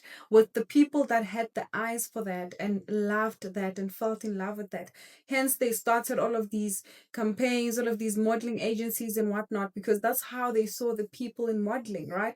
But now there's new people, right, that now see modeling in a different eye, in a different way. You know why there were That's how standards they and come up sizes? with- Why? When you're doing a fashion show, you're not going to have a dress for a fat person, a dress for a small person. You need standard or standardization. We know what 34B breast. This, you know, this dress can be worn by 10 people who are here. Not a dress ezogqokwa uMamkhize kuphela. We want a dress ukuthi uMamkhize, if Mamkhize is sick, akekho. You say, Faye, Naomi, take this dress, wear it. Cindy Crawford, so and so. Hi, a dress that is designed for you. Now it means now if you are all in your own way, this one is size 7 shoes, this one is size 3 shoes. Then you must create different sizes. So there was standardization, and there are certain things. Umkhaba is never a good thing. Even guys, ngoba bona mina guys bafaka ikipe esishanayo ngathi ama billboard babhale Gucci. It's ugly. It's a sign of prosperity. It's ugly. Umkhaba, it's ugly. And it's ugly. Even now, you know, you see every second woman, it's got a big tummy. Our mothers didn't have big tummies. Even back then, they had children, 4, 5, 6. Bebabophala. Today, because people know too much, uzokutshela ukuthi cesarean. Cesarean didn't start now. Uthola umntana omncane unomkhaba uyawo umkhaba khona ufika emadolweni. Umntana omncane nje, omunye mfethu you congratulate and says, hey, congratulations, how many months? That I'm not pregnant because you drink too much, you smoke too much, you don't sleep, and then you eat everything. Back in the days, there were standards. Good, women don't eat eggs at this age. They don't eat cheese. They don't eat dairy products. Now people are doing as they please, and they don't want to take the consequences. That's where we find ourselves. I mean, I watch a production. Blondie Mahene, Ubabagala Toy. He's 70 something. They give him a role of a guy who comes out of jail. Uhamba so, ngathi unyawupe. There's a standard now crime. Even cause I cannot walk like this. No. You see, I remember one day they took Patrick Shai back in the days when you're talking about people being placed where they are suitable. He was playing Unkusheng, Gubuphilo Kusimperu. He was a bit rough but soft. Noma bamshaya ngempama, uyafaneleka. Yabo, bamshaya ngempama ngathi islimanyana quiet but unobu rafnyana. And then they replace him with Sibukhudi. There was a time when Sputla Sibukhudi played Unkusheng. It was a flop because he's got a strong face. He's not good looking. And he's supposed to be a charmer. How do you play a role of a charmer when you're not good looking? It must be believable. If you are Rich Foster, you know, a story, but South Africans, they've got a problem, their reality. They are delusional. You know, when you say, guys, if a person is handsome, can he be handsome? You know, because you say in your script is handsome. That's why one day, I remember, I complained to Mfundi Vundla. Not you say you want people like this, but on TV we see something else. You know, I remember they called me for certain calls. Connie was there. The directors, they came down, but they want to see Ike because I'm outspoken. I'm not going to talk and not walk, you know, what I'm saying. I don't take nonsense. That's why I'm saying if I'm a medical doctor, somebody's playing a doctor on TV, movie, at least it must be closer to what I do. It must have been questionable. Doctors, they don't do that. Doctors, they don't speak like this. Let me give another example. Kunomnyumntana bathu uSindi Dlatu. Do you know Cindy Dlatu? Beguthandaza. Of course. She's also on the river today. You know what? She gets beautiful roles. And ama roles wakhe une power. She's a woman with power. You can, you know, model her around abo, let's say the Mutsipe sisters. The Natasha, the Kroc brothers, they were married to one. She's powerful. Probably maybe a billionaire status. But her dialogue does not relate with the position. She talks like someone in the shebeen, and I doubt that the dialogue gets scripted. Ewena lesishasha lesishapa les ewena ungazozanga into zobufebe ewena nzogwaza. You can't talk like that because If you acquire a certain position as a billionaire, the process of becoming a billionaire, it refines you. It makes you a matured person. You can take Connie. You know, Connie, I forgot, Ferguson. She can play that role. A sophisticated businesswoman. She looks the part. She talks like that. The position is up there. You are a Rupert, or let's say you are at a certain level, but when you speak like a guy in a shack, you can't talk like that. There was a guy, I think he hates me, but I'm telling the truth. There was a guy who was playing a part Redeem City, Usafo. Usafo is time akhuluma nesitsotsi sakhe wena uzamkhudo yaze ngokukhalele leyo language leyo language yasemkhukhwini like music. Listen, kuno music wasema taxi rank. Mamela, but you are not playing yourself here. If you give me a part, you're saying Ike, you're a club owner or you're a kingpin like David Gennaro. You'll talk the language of relevant creature. You'll talk like, but you cannot take a thug at that kingpin level and place him at a recycling material thug. Give him that dialogue. Isafo ilanguage yakhe. I match the character lotsotsi abamnika yena. Utsotsi listen. Utsotsi u kingpin. You are a bank robber or maybe you're running clubs. But you talk like a tsotsi who's 20 when he's supposed to be 50. That's what I'm trying. Evan Khoza, let's say Evan Khoza is a thug. He cannot talk like a tsotsi who's at the beginning. Everything in a stage side because of the process, how it refines you. Yes. Just like Georgie Zamdela. But I just want to know, right? Is this all because South Africans hold you jealous? No. I'm not jealous of Kate Matlala.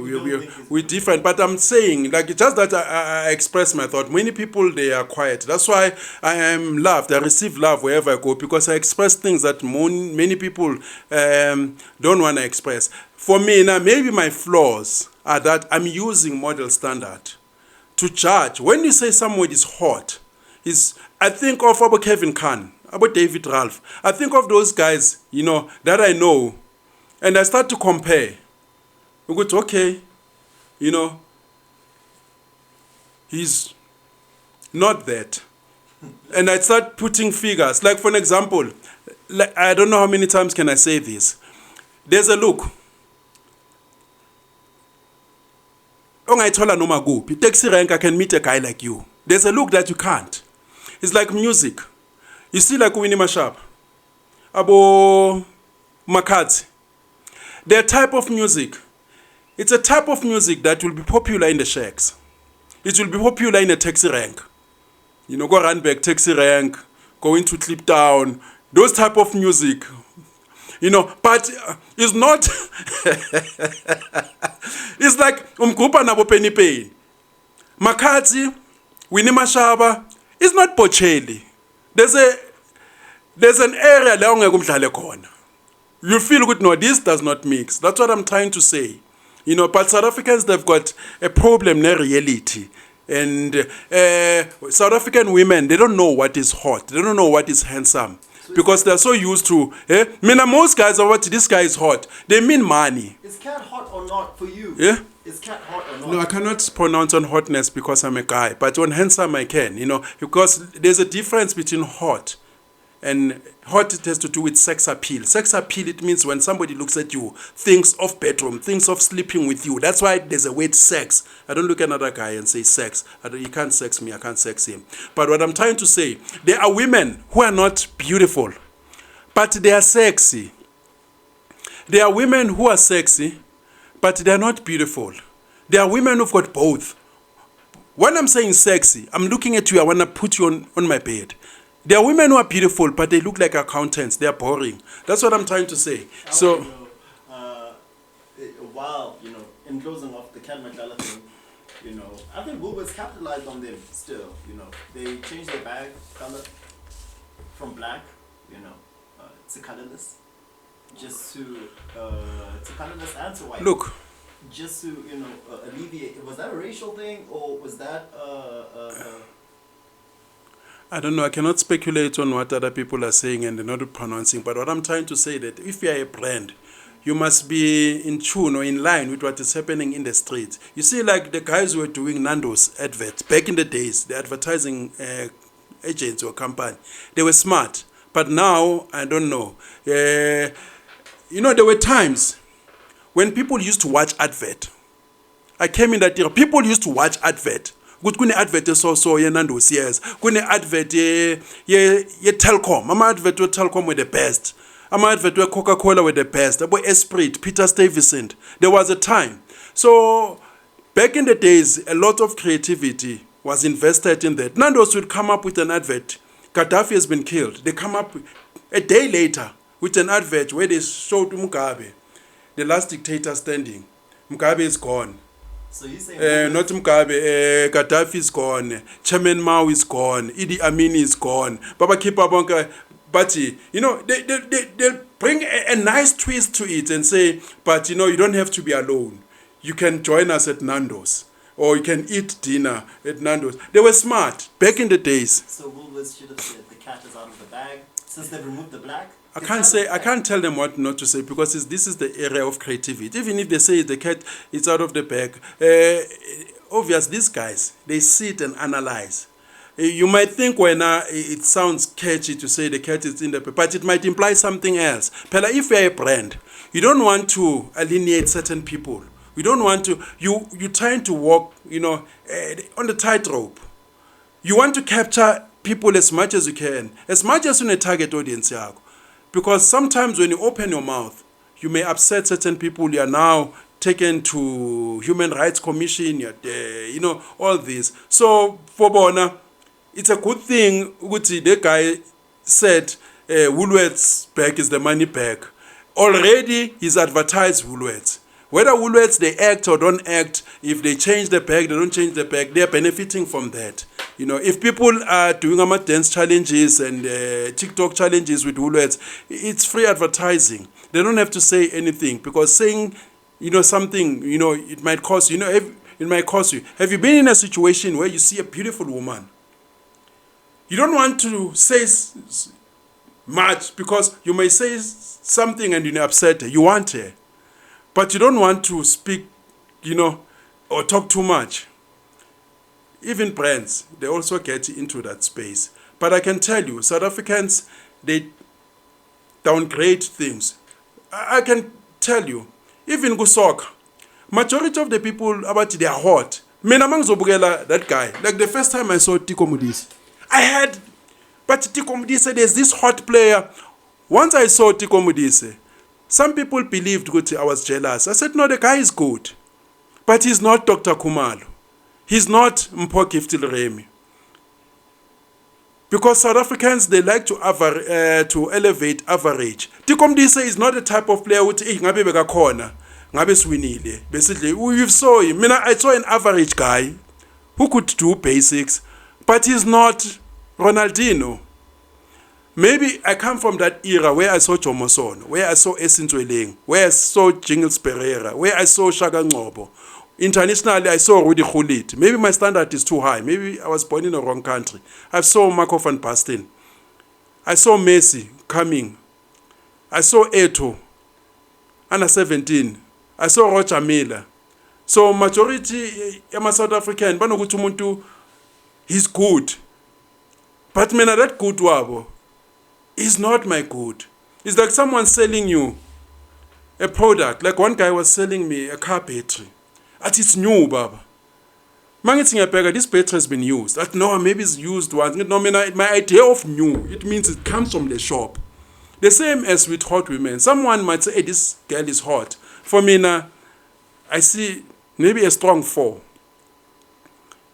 So that's where we find ourselves. South Africans, they like to downgrade things to their level.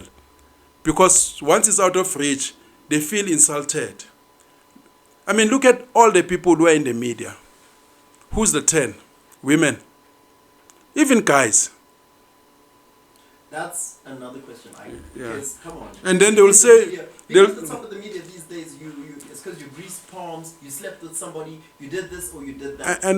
And I'm not saying people are not supposed to be there. Because some, they are there because maybe they've got other skills. Looks are not the only criteria. Some they are there, maybe they've got sense of humor, they're comedians, they're getting into the space, and then they thrive, Some they've got certain expertise that they've acquired over the years, but don't say someone is what he's not. That's the problem that I have. Then you have a challenge ne reality, You can't call a dog a zebra. You can't take ubab dogotela uthi model. You can't take, come on. That's why one guy said, I'm going to stop telling people that I was a model, because every guy says I was a model. So this is where we find ourselves. It's a situation in reality. Yeah, abantu abanayo. But other than that, yeah, I don't know what is it that you still want to add. But wherever I go, I must say one more time, I accept and receive the love that I get, and especially guys, because most of the guys, they are scared to voice out their opinions. And I'm not a guy spokesperson, I'm just a guy who's looking at things from where we come from. Things have changed, and the society is dying. And if you can check, the relationship between man and woman is toxic, because we're talking past each other, doing things past each other, and as guys, we want different things. Women want different things. As guys, we want to secure our legacy, generational wealth. As opposed to women. Women, because they're emotional and they want things in the now, and they get bored quicker. And a woman can be satisfied that I'm happy buying Gucci bag till forever. As a guy, you want children. You want to continue your legacy. Therefore, kuba ne conflict. We want the species, to survive, the next generation, And you're not going to be happy with the situation, but no, we'll adopt. We don't want to step up. We don't want to be stepfathers, abanyabo baba. And then we leave our wealth, inheritance, to somebody else. So that's why most guys, but Ike don't stop. I meet lots of people, even women. They say, Ike, yeah, ukuthi nje uyibeka kabuhlungu lento le yabo mama lokukhuluma, So we've adopted all this nonsense, both feminism, alphabet, coming with their concept. And in the near future, like I said, I think women are going to start be chasing men. I have a last question, Ike. Yes. The last episode for the year. This is a question that has been coming up in the comments. Those that know ask me all the time. Ike has such a good point of view. He could change so many people's lives. He could be the Messiah, right? But all he does is talk about it. All he does is give out videos, Do you not believe that you could be of greater impact? I know you've tried. I know it hasn't always been received, and probably won't be received with open arms, because the right thing is rarely received with open arms by the public. But without your effort, do you see South Africa ever becoming positive again? And are you fine with the fact that South Africa won't become positive? Let me say this. And I hate it when people saying all you do is to complain or point out what is negative. You never have anything positive to say. You never act on what you're saying. And I'm going to answer that one more time, because people don't listen. And the social media people and the public, they are dumb. That's why back in the days, eskolweni, no standard 6A, no standard 6B. They never mixed us, because abo F, they will slow down the process of the standard 6A. So there must be standard 6F, because they need special attention, extra attention, People go social media. If you say, I love Pirates, they say, you hate Kaizer Chiefs. How can you say that? And there is nothing wrong. Mina, at some point, I followed both of them, and I'll watch. This weekend, I want Chiefs to win. Chiefs has been winning, for some time now. It's Pirates' chance. And I look at individual players. It's not either or. And if I'm doing A, or something for A, it doesn't mean what I'm not doing for B. And if mina, like for an issue immigration, if I'm fighting Nigerians, Zimbabweans, you can't say, what about white? And when you see with their white foreigners, go and sort it out. Why do you want to delegate it to me? Why do you want to tell me what to do? I'm facing what is affecting me now. If the problem is human trafficking is done by Nigerians, I'm not going to go look for Greek foreigners because they're not doing that. And people, they don't know me. That's why I could walk anywhere in Soweto without being harassed, without being robbed. Even a Pimville, I would walk about 10, 12. I knew every criminal. I spent time with killers of note. Some they will bump into me walking up to hey, Ike, because I've always been active since I was 12. And most people never did, bogorol.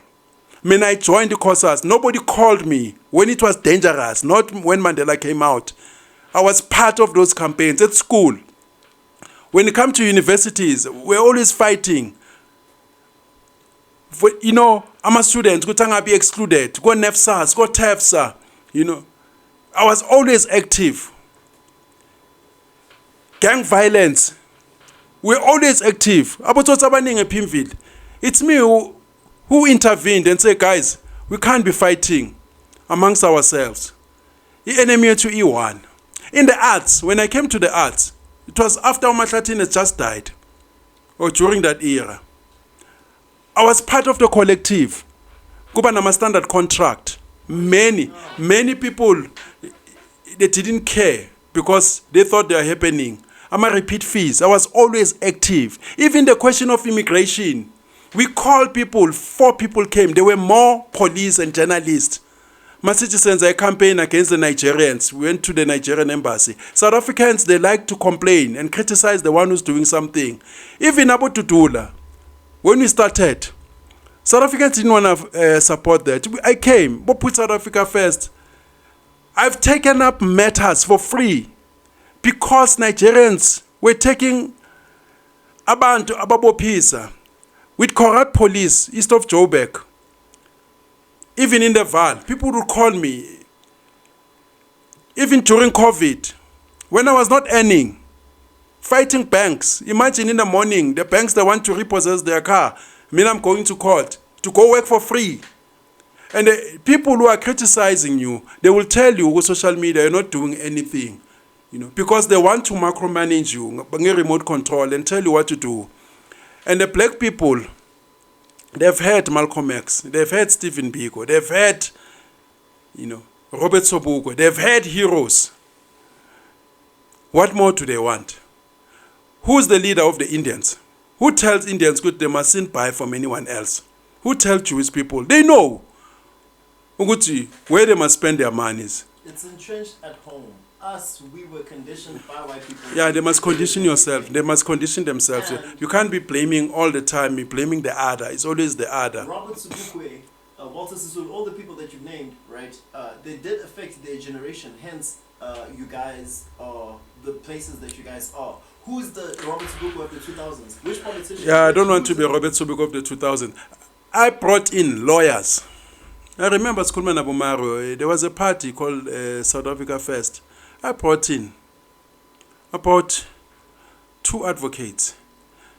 Even I go to Tula, put together lawyers, about 5, 6, more than 5, who gonna assist and say, guys, let us sue the Ministry of Health for accommodating foreigners. We look at that. We look at the police. What are they doing? Why are they not arresting foreigners? We can have a civil lawsuits all over Ministry of Home Affairs. We look at issues. They were not interested. They want to march in the streets. And then some they come years later, hey Ike, we need civil lawsuits. I have moved on. I cannot be starting a class all over again because when you are slow, 10 years later, you come to the realization, you know what, Ike was right. Most people, they're doing things that I was saying years back, organizing people, then they never came in. But who does the losing? Imagine, I'm organizing people. I'm saying, guys, let's come together. Nobody comes in. Then, 2 years later, I run out of NH, or I go move on. We're not 10 years later, because you are slow. You're now catching up with the idea that I started 10 years ago. You want me to come in? What happened to patients? Then, no. I must repeat the class. Joe, come on. I cannot be fighting a certain ailment. And then the people, they don't catch up. They say IKE is xenophobic. And now, because they're taking your house in Princeton, now because you can no longer access a medical bed in a ward, now you can no longer access certain things. You come 10 years later. Things that I've been talking as of 2008. And then you come later because you're slow. So it means I must always go back. I must live my life going backward because there are people who are left backward. So isn't that the role of a shepherd? No, I'm not a shepherd. I want to live my life. And black people, they know who their leaders. One person said to me, IKE Khumalo, stop confusing people. They know who their leaders. They will vote for their leaders. They've been voting for the ANC. They've been voting for all these parties. And in the main, whenever you call black people to come together to fight a certain cause, many people who come in, they are lootist. They will use the very same structure to loot. I said it. Go put South Africa first. Go to Tool. I said, guys, we are here. We are fighting the issue of illegal foreigners. Please try in your individual space. Find a job. Find a business. Because if you don't, you're going to compromise us. How many have taken bribes from foreigners? How many have used the movement to be co-opted into politics, into business, they use the very same movement because of hunger. People are using hunger. They're like the slave queens. I wanted to ask this question. Maybe I must ask this question now. To ladies, maybe sometimes I'm unfortunate because remember me, I still want to have a boy child. So it means the age must go lesser. I meet people, some of them 28, 29. So is it normal that when you meet a woman, a week later, she doesn't have rent money? She doesn't have money for the hair, the nails. Sometimes there's certain struggle, but that's a sacrifice sometimes you have to make, because... That also has been commercialized. You see, the prostitutes on Instagram have commercialized. They've conquered the good girls. They say that if you don't have, then rather get a man. That is the narrative that's been pushed in the media, social media. So all relationships now, they're transitional. Most, 99%. Yeah, but there must be strategy to it. You can't be meeting me 2 days later. Then, babe, I don't have money for rent. 2 days later, or whenever you meet people, it's your birthday.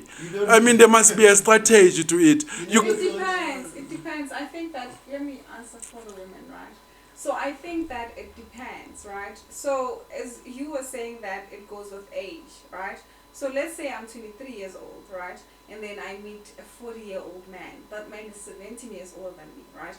When, as a woman, I'm looking at, he's already accomplished, he has this, he has that, so I might as well just ask for this. That's what I see. That's the conversations that me and that person are going to have, because what else are we going to talk about? Whereas when I meet somebody who's the same age as me, then now we're talking about building. We're talking about how do we make our lives better and do this and do that and do that. So I think it's that, you see. And also, when you, as a woman, when you meet somebody that is a bit older than you, now you have expectations of, one of the reasons I actually got into a relationship with this person was because I wanted certain things, right?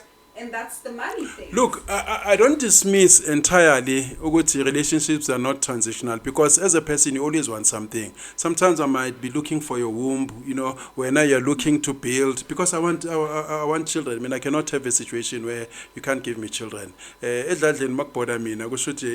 surname is gone. So you can see my brothers, nothing is gonna come out there. The surname thing, if I die, I'm gonna meet my ancestors, but Ike, you're the last one. Was Slimas. Was Slimas. So these women nowadays, I don't want a child, because women, they can have a Gucci bag and then die. They don't have a problem. Till now, we worry about those things. Though there's always a give and take. But there are certain things that you mustn't make it obvious that you are here for the money. You know, like there are some people, you know, every 2 minutes it's money, money, money, money. Then you can tell, this one I can turn. But the person who loves you, you know, will ask you for favors. You'll do favors. You're supposed to do that, you know, and assist each other. But not in Yabona. I just met you. But it depends. Now. Also All of a sudden, your child, akapatalang school fees. no, but also when I just met you 2 days ago. But also when you are direct with the things that you want from the woman. So if you say to the women that come to my place, right? Then that's the thing. The women also is now thinking, these I'm women. going to his place. This is No, what I'm these getting. women, Then I'm not these going to women, get they it. come to your But place. guys, These I women, want let me to tell you, intervene. they come to your place. When they come to your place, they are on periods. Yeah, that's not you. You deserve it. They are on their periods. You're also a criminal. They're also criminals. No, They're man, criminals. like They're the criminal the underworld. purpose of the relationship, you know, they're universal. We are building families.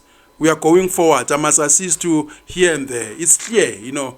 You cannot come into a relationship. Oh, I mean, you know. Oh, I don't want this. And then, but when ngapha, you know, zisuka. I mean, have a strategy. You know, you can't just, you know, hey, mina, like I'll tell you, bafethu. Umuntu wakhona akabhadalanga ukolota ivarsity, ukolota inini. So uthola ibhile ngaka 2 days later. At least give a person iba strategic.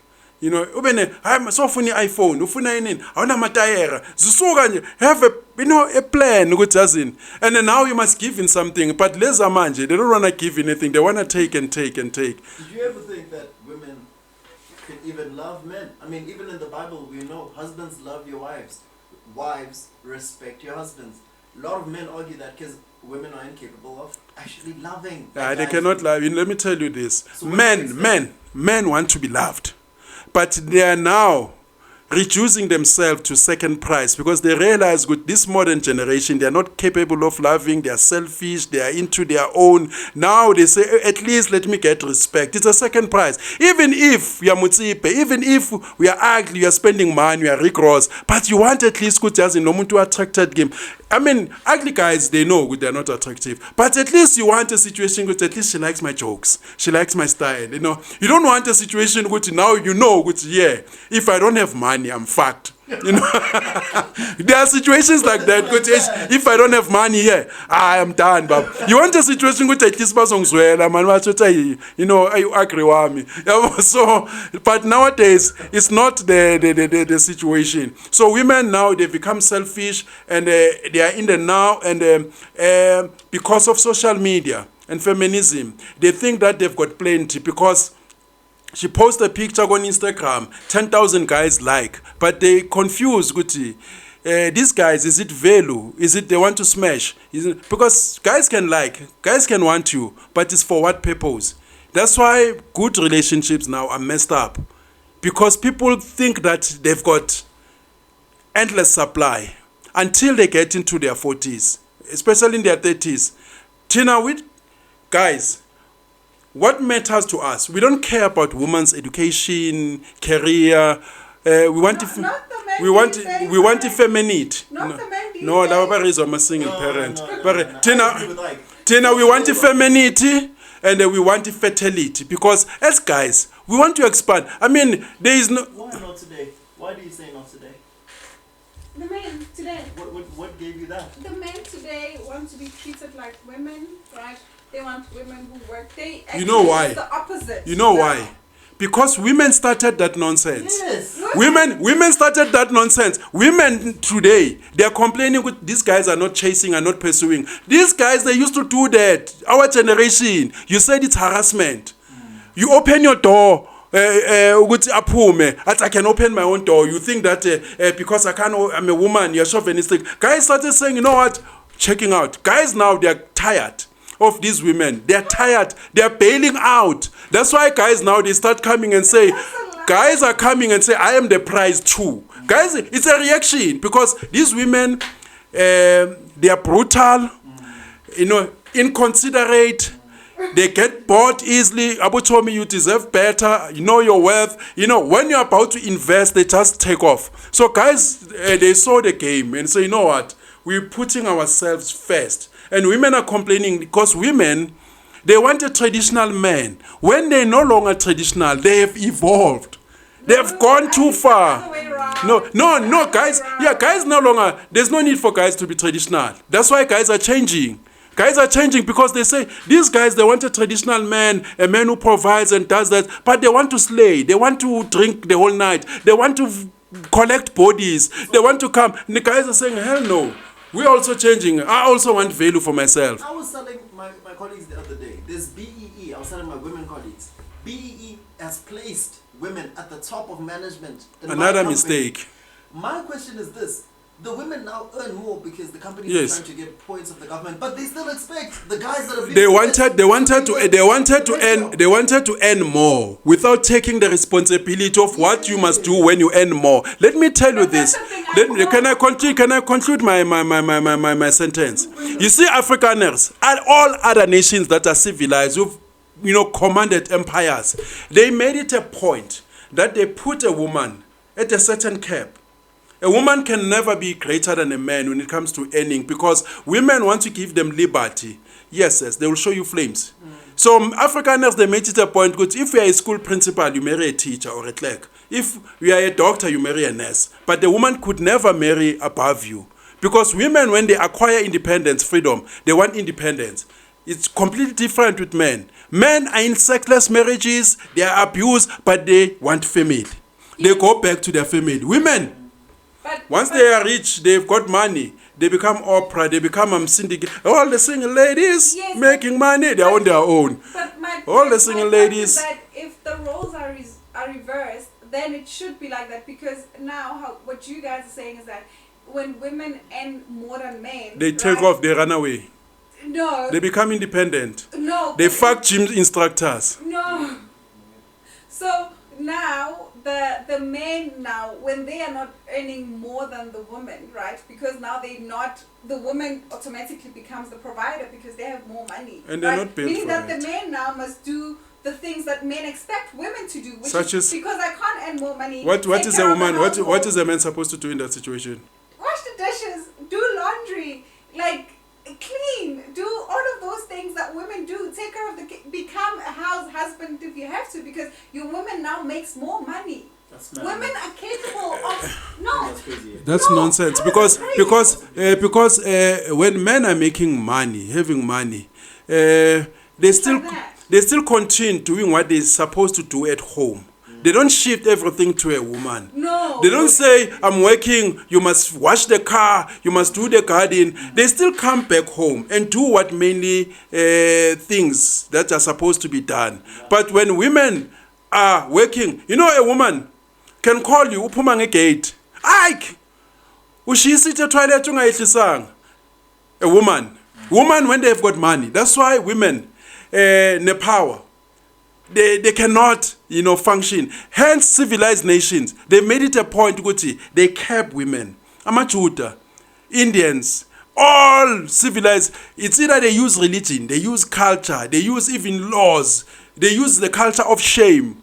Some, like I'm a Muslim, they even use physicality. But still, women don't behave. Why? No, women are not good people. Women are evil. And let me tell you this. Women are, I'm talking in general, there are exceptions. Women from time immemorial, we force them to comply.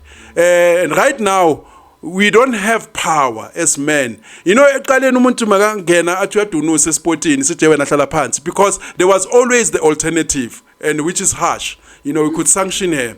So women, they plunge civilization into chaos, into darkness. They defied God in the garden. They defied God. In the garden. That's abuse. That's the thing. Delilah even defied Samson, betrayed. But what I'm trying to say to you, Guti, women, once you liberate them to such an extent, Guti, you give them power beyond. They don't know what to do with power. Is this why we've never? They get messed up. And there are certain things that a woman can never do. Women, feminists can jump up and down. Women, yes, there are certain things that we can't do because we are emotional, we are logical. Women cannot take so many dicks without consequences, because for every man she takes off her pants, there must be feelings involved. That's why many women, 8 out of 10, they're into mental institution, they've consulted because they cannot. They're not meant for that. Back in the days, there are certain jobs, were reserved for a man. The brother and the father, they chose for her. Because Nena, when you are young, you chose nonsense. Check all the women who've got kids, in their early 20s. The baby daddy is a useless guy. Useless because their criteria was fucked up. They chose him because he drives a polo. He's cute. Later they realized, with son, I chose nonsense. And they want a guy like me to come and step up. I cannot step up to a nonsense guy to score more. That's your level. Your baby daddy, it's your level. And it's very rare to escape that level. Your baby daddy. If your baby daddy wako ket matlala, menu hlale kulo your range. And then many of them, lama influencer, they date these gangsters. I've seen it even during our times go modeling. They were joining nabotsotsi. A beautiful, and the beautiful the woman becomes, the more useless. Which I can, most beautiful women can't think. They're useless when it comes to reasoning. That's why ugly girls in a group, they're the ones who are pimps. I'm telling you, most guys, if you want a hot chick, if you are not in good terms with the ugly ones in the group, we are fucked. Most cute girls, they've been betrayed by their ugly friends. Who telling them, good to not show me, Kiena, Mababona guy by toilet, but what do you think of this guy? No, it's him. Tena is a guy, I'm not going to go to the toilet and ask another guy, what do you think about that girl? No, for that girl. No, I go. So, yeah. Do you reckon, after what you said, that now South Africa, especially being in a state that it's in right now, cannot handle a female president? No, not now. You can't have a female president now. Otherwise, no. Check all these women. They're showing news to Nigerians. The next thing, no. No. Women, look at You're talking Helen Zille. Helen Zille is an exception. Helen Zille, not every woman in the street is Helen Zille. Helen Zille is strong and is an exception. How many? Winnie Mandela as well. How many women are Winnie Mandela? But women are not given opportunities. How will you see No. that? Because that's what you're saying right now. No, most women. Give one woman an opportunity, then judge it. Nina, you vote the guys based on cuteness. And let me tell you this. Not every woman is a Winnie Mandela. She's an exception. That's why she was one amongst men. Not every woman is a Helen Zille. Majority of these women. During the time women were oppressed. During the time. No, even now. Women when they are together. They're talking nonsense. They don't advise each other. They're telling each other to divorce, leave this one. Tonight, guys, we don't do that. Do you see so many corporate companies are run by women? Because women know exactly what to do. And you speak about women being emotional beings. And You talk about exceptions. Women are now like, they proper, they direct, they firm, they know what it is that they're doing. That's why you find them in a lot of leading roles. That's what you guys are saying right now. And so I can tell you. Give them an opportunity to run And I can tell you, and I'll tell you one thing. And mostly women, when you give them some of these duties isn't good babe away from home, long hours, competitive industry, like law, like corporate space, it also changes. In nature, where they become masculine, they become argumentative, they become hard, they become heartless, and then you no longer have that woman. It's very difficult for them to retain that, quality of cutthroat industry and still be feminine. Once you put them in those positions, they change their nature. As guys, you can be cutthroat, be Donald Trump, cut deals and all that, and still be, oh sweetie, my baby. Women, they don't, Baba. That's when they come with those tendencies. How, haven't you cooked? I come from, haven't you do this? They become that. A woman knows that when I go to a company where I'm a leader, this is how I'm going to be. When I leave that company, I'm going to a man. I'm going to be. It's very difficult for them to switch off. That's why Jeff Khatebe today, they have found one thing. That's why many women, banganamadoda or maybe kuba nama problems ku relationship wabo because they now because now you were talking about women going to mental institutions, right? Where are the men? Because of many things. No, they've taken too many. The men have been suppressed by BEE. What's your counter to that? Yeah. So there are certain fields. The men are being suppressed. Where, like a taxi, if you're gonna take a woman, what type a taxi boss? If she's gonna run that area effectively, she must change her nature. Abo gunmen, and they cannot switch off, and they cannot switch off. Many of them. Magafika na sendlini. That thing, segu gunmen. Gunmen are saying, And when I'm out, I did not bargain for this. I mean, like for an example, the first time I saw Nomvula Mkonyan, I look at her character yakhe. I imagine a guy who was married to him, he must be a very soft simp. Because there is no way that, there is no way I could be married to a woman like a Nomvula Mkonyan. You know, it's this type of woman, mhlambe, yabona, we're always having friends with men. You know, I dated one girl, like, let me give you. She was mainly, umuntu wakhona athi, babe, I'm going to take my car for a service, a VW. Nyamfonela, where are you? No, aren't you at VW? No, there's a guy at VW. He said I must bring the car at Deep Blue if he can do it for me. Madala side, on the side. How, my daughter? You know, those are male attributes. Nini, she's in Deep Blue. She's the only woman. There are 15 guys fixing cars. No, I don't want a woman like that, mina. And the next thing, they're gonna fuck her because they're gonna fuck her because sister, right, pirates. Sister, then there's connection. Mina, I want a woman. Also by a woman. Abe soft. But in the main, when you put women in those positions, they become something else. They become Idi Amin. And they don't switch off. So if you can switch off, that's good. Forget the home. Let's talk about the office of the country, the parliament. If they were to head, or if a woman was to head the parliament of South Africa, what do you think are some of the risks that the country may face? Or that, why do you disendorse that? In the now, maybe maybe in future. But in the now, I don't see a woman who's fit. I like Helen Zille, but Helen Zille for South Africa, South Africans are not ready for a white person. And I don't like Helen Zille's politics. She's more Zionist. She's more globalist. I don't like people who go with globalists. I'm more in line with Trump's, line. All of these guys, they talk of open borders and all these things, all the globalist policies. I have a problem with that, The globalists, they've put us in nonsense. Today, you buy a burger, a steak, doesn't taste like meat. You have to go to the Karoo to get real meat.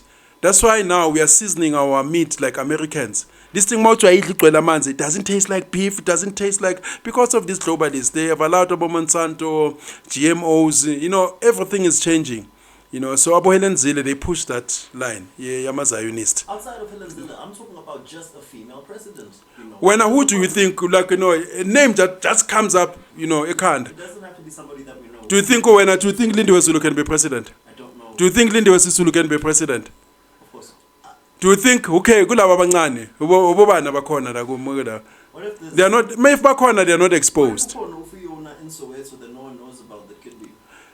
Hey Joe, yabona kuma politics, unfortunately, politics, the way they are designed manje, the way politics are designed in the now, in fact, kumele baku-oil eqala. So in the main, kuma politics is one field. Because if a woman is going to be aspiring to be the president, she's going to have to tap into the role, isn't it, away from home. Are you saying Helen Zille was spoiled? I don't want to talk about Helen Zille. There was a rumor that Helen Zille was Stephen Biko. And that's how she got into politics? No, she was a journalist, I think. So why can't we Porsche from SOA to get if Helen Zille made it? That's my I'm not dismissing outright that a woman cannot get in there, but I'm telling you, indlela azoyihamba, indlela ezomexpose ekutheni ifamily yakhe izosafara. The home is gonna die unless if a guy understands, because it's gonna be. Imagine, let's say, the route ethatha uZuma in becoming a president. Away from home, going to campaign, meeting funders, abanye bafuna ukushaya ngeduze uqala and all that. And sometimes you are not with your family. But You are alone with your yes, comrades, kuma hotel. but you were saying it right now. Ikhona indoda ezoyimela leyo. You said some women don't want to have kids. Or marriage. Which Which is right? wrong. So you'd rather have a president who has a family than the one who doesn't. And what's wrong with having a president without a family? And are you saying that even though a woman can be familyless, childless, maybe let me say still this. is not capable Mina of for being mina, president now? let me say That's this. my Maybe I must put finality to this. To me, the gender is not that much important. It's about, can you do what I want? Can they? Can you do what I want? Can they? If you're a president, can you do what I want? Like, for an example, like South Africa, whether you're white or black, it doesn't matter. Can you service me? That's what matters. I've been saying this since 1990. Ukuthi, the skin color doesn't matter. What matters, ukuthi, can you serve a program yami? Then I'm okay with that. If you can serve my program, my wants are, are covered, I'm okay. Irrespective what you are yellow, dark, or brown. But there are certain people by high risk. That I'm not by high risk. Otherwise, if I know what it's in told. If you allow certain things, so it's a president in Nigerian, half Nigerian, half Zulu. So that's where we are heading. Since now we are in December, get December, boss. And I've been blackmailing high court judges. If they don't want to give me what I want, I said, my lady or my lord, it's December. At least give me something. At least, I was looking for 10 million. Give me, at least, let's make it 6. Sometimes, but anyway, some are not persuaded. But anyway, it's December, and December is a very tough month for many people, especially people who are alone and they don't have families. It's a family time.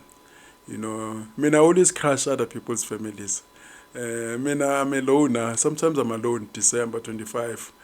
There was a December where I was alone. I think 2023 or 22. Yeah, that one I felt it. Because I even went to Rosebank. On a Christmas day, it was empty.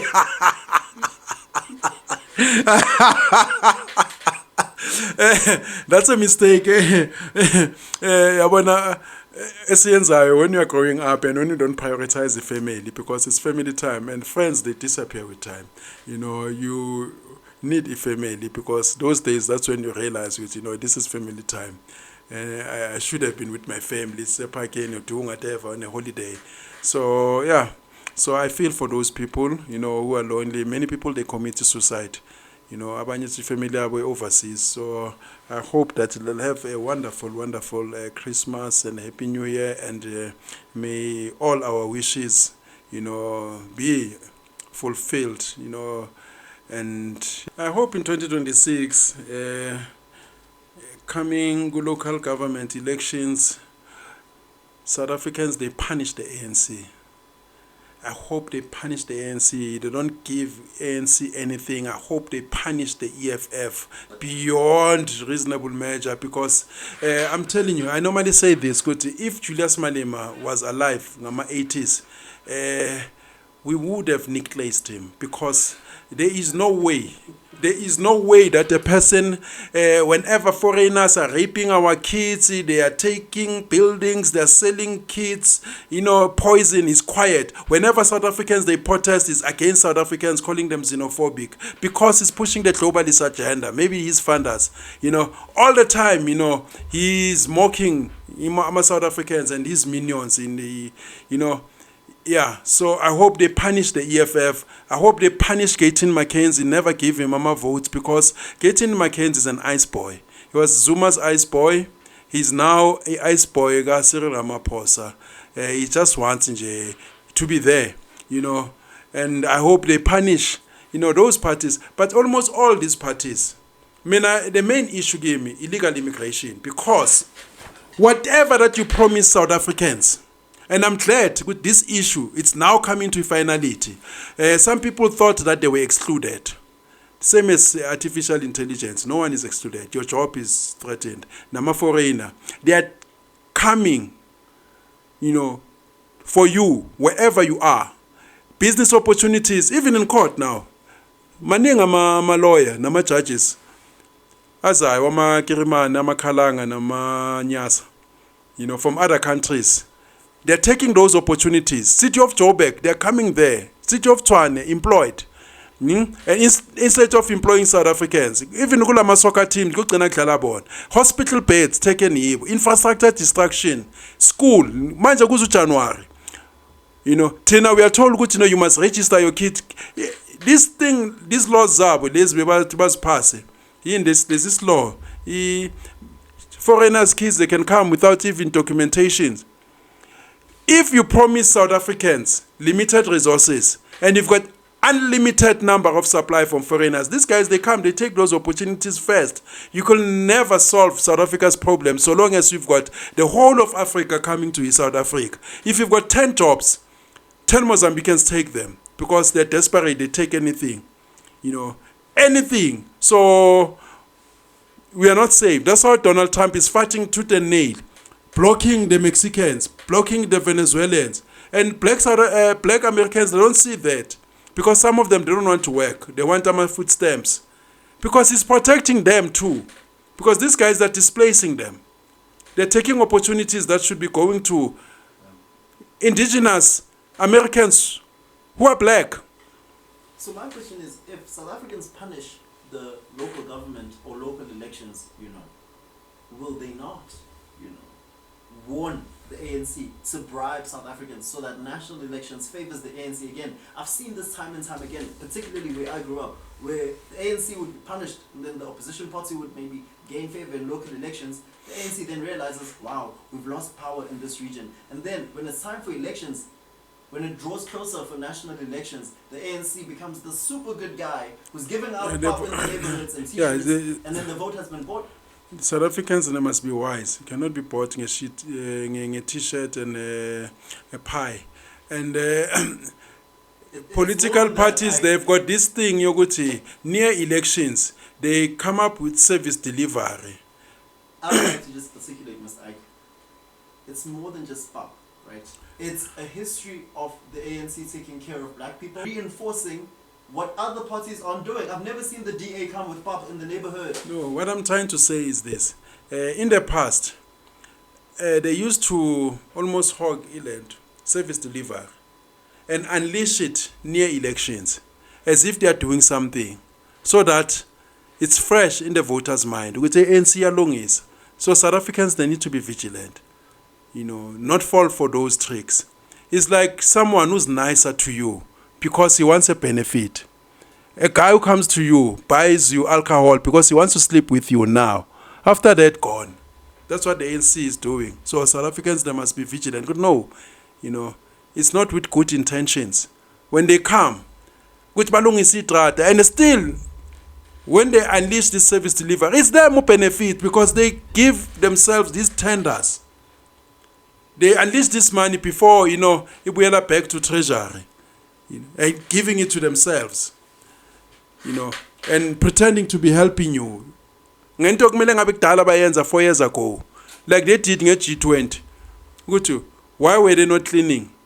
And I can tell you, in South Africa, as long as you've got foreigners, we can clean as much as we can. The feeder is these foreigners who are near cities, inside cities, who are proliferating our city life in jail. So we mess, pushing prostitution. You can never fix South Africa so long as you've got an unlimited number of foreigners. And we are dying because we are nursing the interests of Makozo, Tabombeki. They've got interest in foreign lands, foreign countries. Bo Puchumantlego, Bo MTN, Bo Cyril Ramaphosa. They've invested that side. They've been given mines by dictators. Bo Visa, Bo Checkers. We are dying because of that. So therefore, we must sacrifice our country. And in the near future, our demographics are changing. And the culture here too, it's changing because people are coming with their own culture, superimposing it. We now have about hokapai paksinto zetu. Zizenga these guys, you know, sekublonye iphaza shop, abantu babhema ama-drugs esiphaza shop, isiphaza sivala ngo-12, you know, abantwana abancane bagijima etradeni when they're supposed to be home, you know, and these guys, they're raping children. So things are changing. So no sifo bani sipho siphe sihle Mahomet Nkosi. So umntana khona hlala gondisha isikopho ngoba bafundi babona ukuthi umntana eSomalian. So those are situations esizithola kuzo. If you don't fix that, you know, all these benefits esizilwelayo, they will be given, you know, to the newcomers. That's why even Faro, he said, no, these guys in Nambayabo, it's becoming too much. Abo Bila Act, they're prioritizing these guys. Even the NHI Mangezala, we won't benefit. I mean, HIV in South Africa, the number is good. HIV be high. Zimbabweans, Nigerians. Mabati South Africa has 8 million. I say make that a 10. I'm sure 6 million of those are foreigners. Because they come here, they don't test in their own countries. Pela Mabati 8, there are people who don't test. Zimbabwean prostitutes. Most guys, when they come from Guma African states, they don't test in their own countries. But figure la, you know, and then they continue at this slave culture, pushing, infecting other kids. Nama politicians na bayagcwalisela lapho. Nigeria it's got the highest number HIV. But Mozambique. So most guys who are making our number ibe high to HIV, I'm a foreign. I mean, they go to hospital. Umuntu akhona 9 months pregnant, khona tuyavela first day sekazodeliver. Umntana uphuma nama complications. Abazange bamnike nama, you know, pilisi ukuthi umntana angacontract HIV. It's them who are causing this number in the main.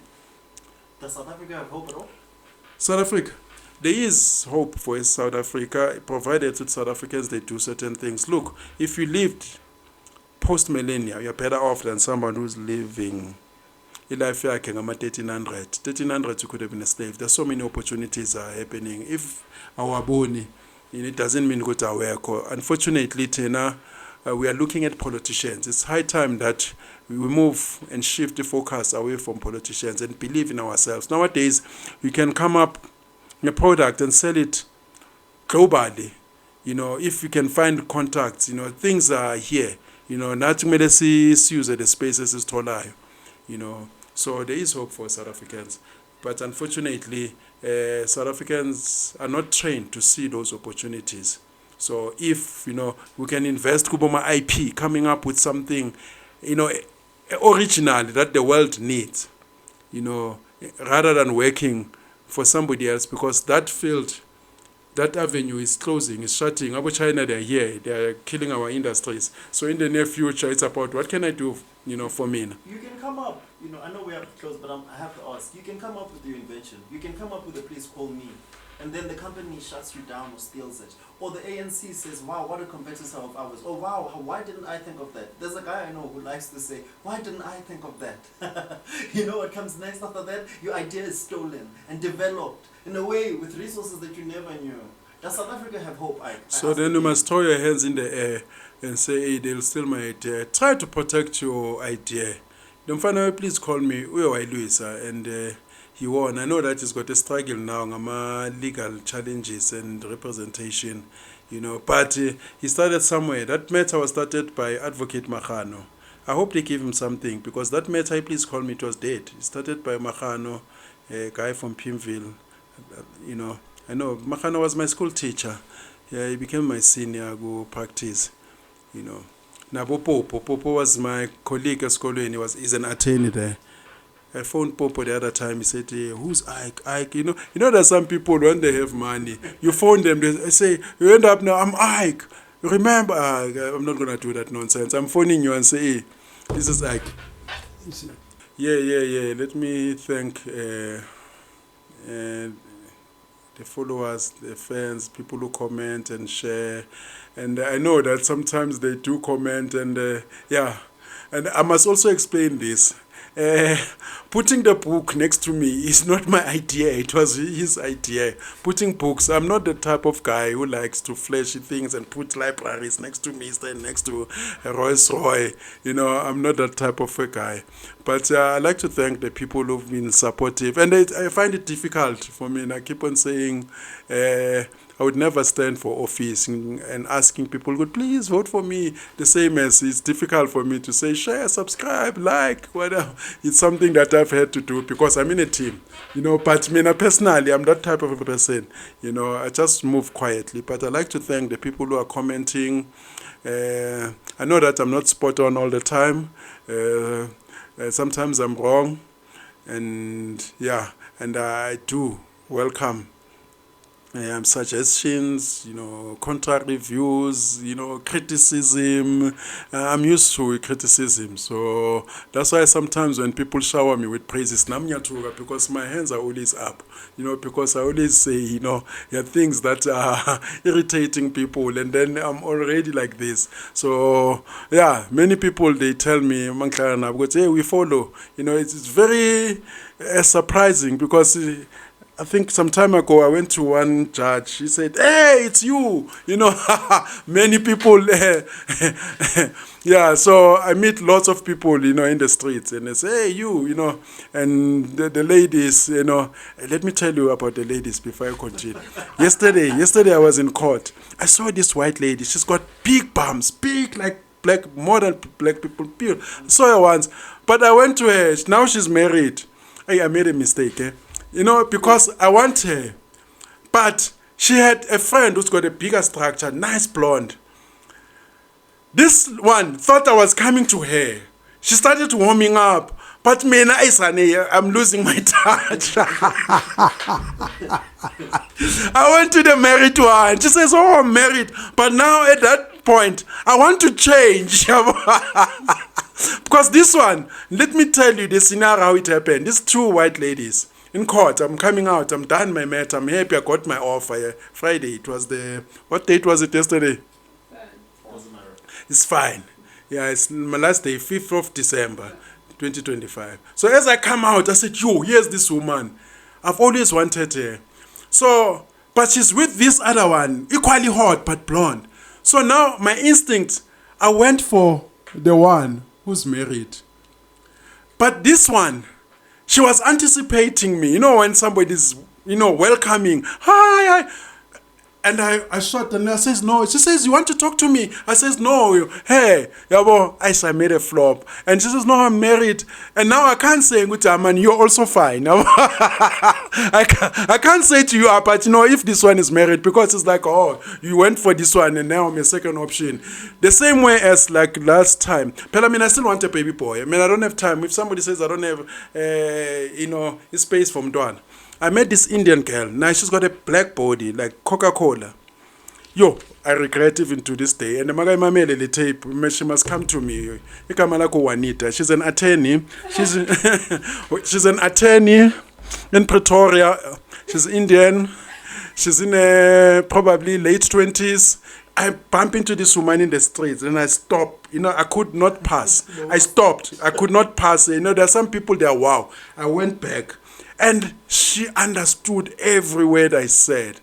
She said, "Call me, let's have lunch. You know, let's meet up." She was cooperating. She gave me a number.